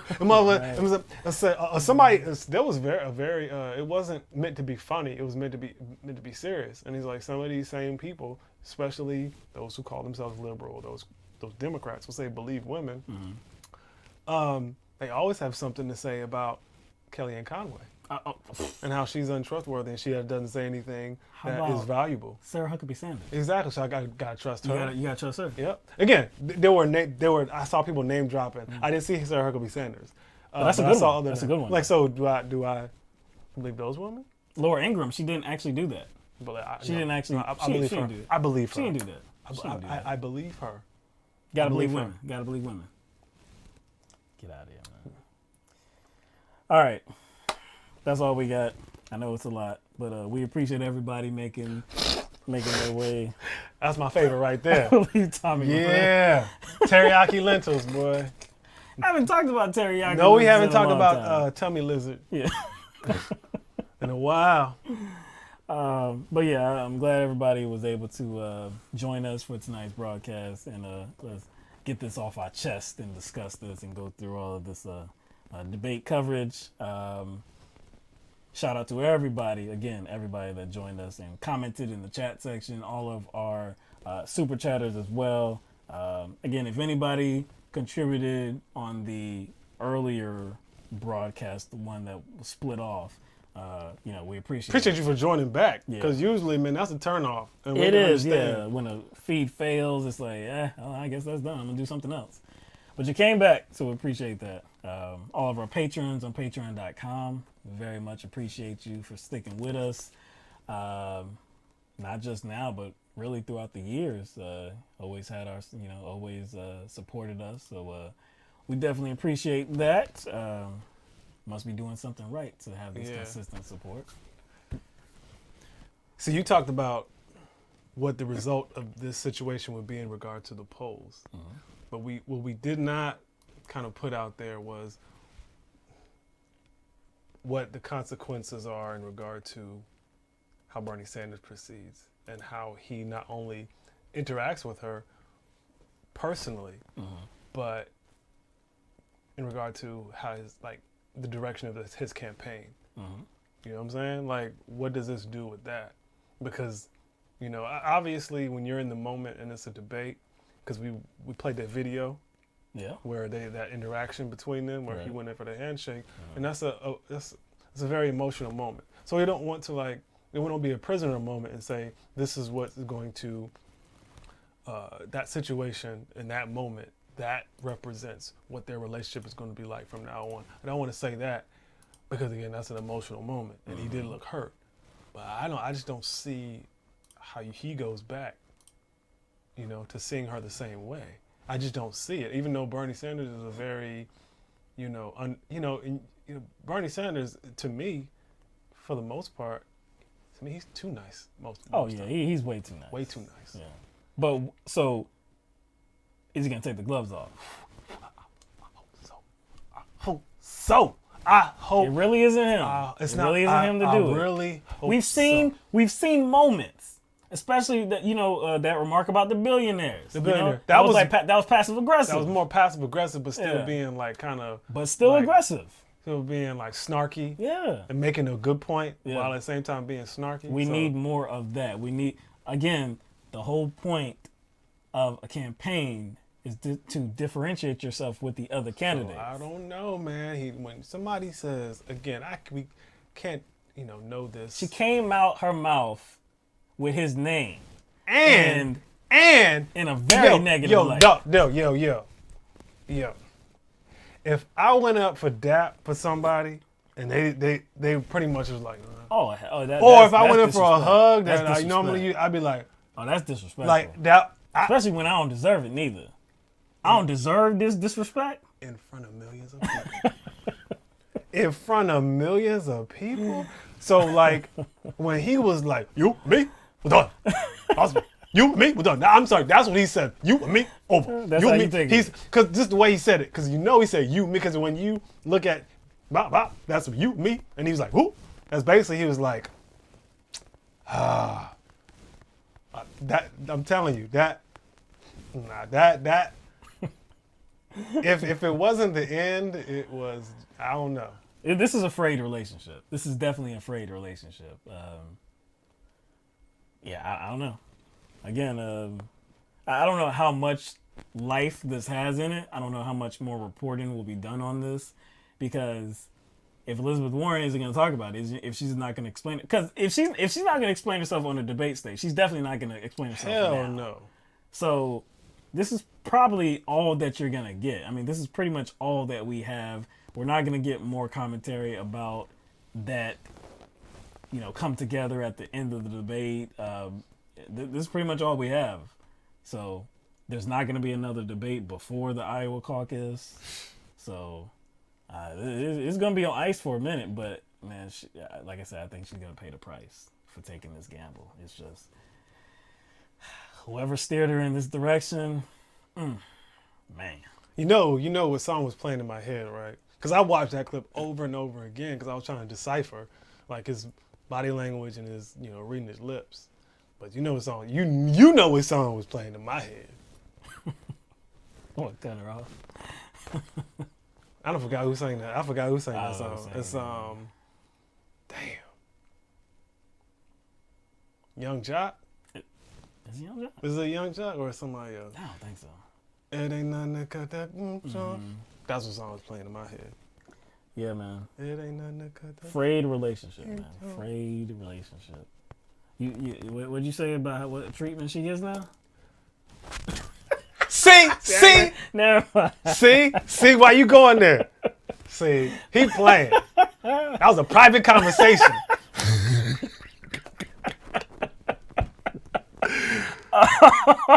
This was a private conversation. It's K Camp. It's K Camp. That's what it was. It's K Camp. It ain't nothing to cut that. Oh man.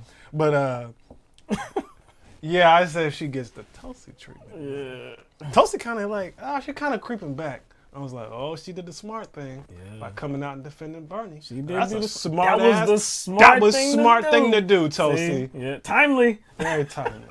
See, that was smart. That's That how was you smart. show up. Yeah, that's how you show up. That's right. She be showing up in the wrong ways. I'll be like, oh, why you did that? Why you did that, man? That's what you do. That was the right move. That was the right move. You probably got a few burners back. You stupid, man. So I done took all her stripes, man. I took all her stripes. She got some back, man. She got some back now, man. She took a few from Elizabeth Warren. she took a few from Elizabeth Warren, man. Because again, like we see in the post, there were some people that were still like, yeah, I mean Elizabeth Warren. I mean, she's still progressive. But after this, they're like, oh man, that's some dirty ass shit right there, man. Nah. But anyway, yeah, she was. Yeah, I gave her the. Remember that scene from ATL where T.I. snatched the chain. Oh yeah. Oh, that's what Bernie did, man. Snatch. You could, and there was one other word that you could make out, and it was what, because she said something to him at first. Yeah, he was like, what? Yeah, I did. Yeah, because he was like, yeah, he leaned that head in. You're like, what? He's like, what? Like, I'm like, man, you may hate me, but it ain't no lie. Baby, bye. Nah, you didn't say that shit. Oh man. All right, we're gonna get out of here. Hope everybody has a good night. We'll let you know what happens for the rest of the week. Thursday, Friday, we don't know. But we'll let you know tomorrow what's going to happen. Eric Rothmuller said you guys should listen to the audio. CNN released it.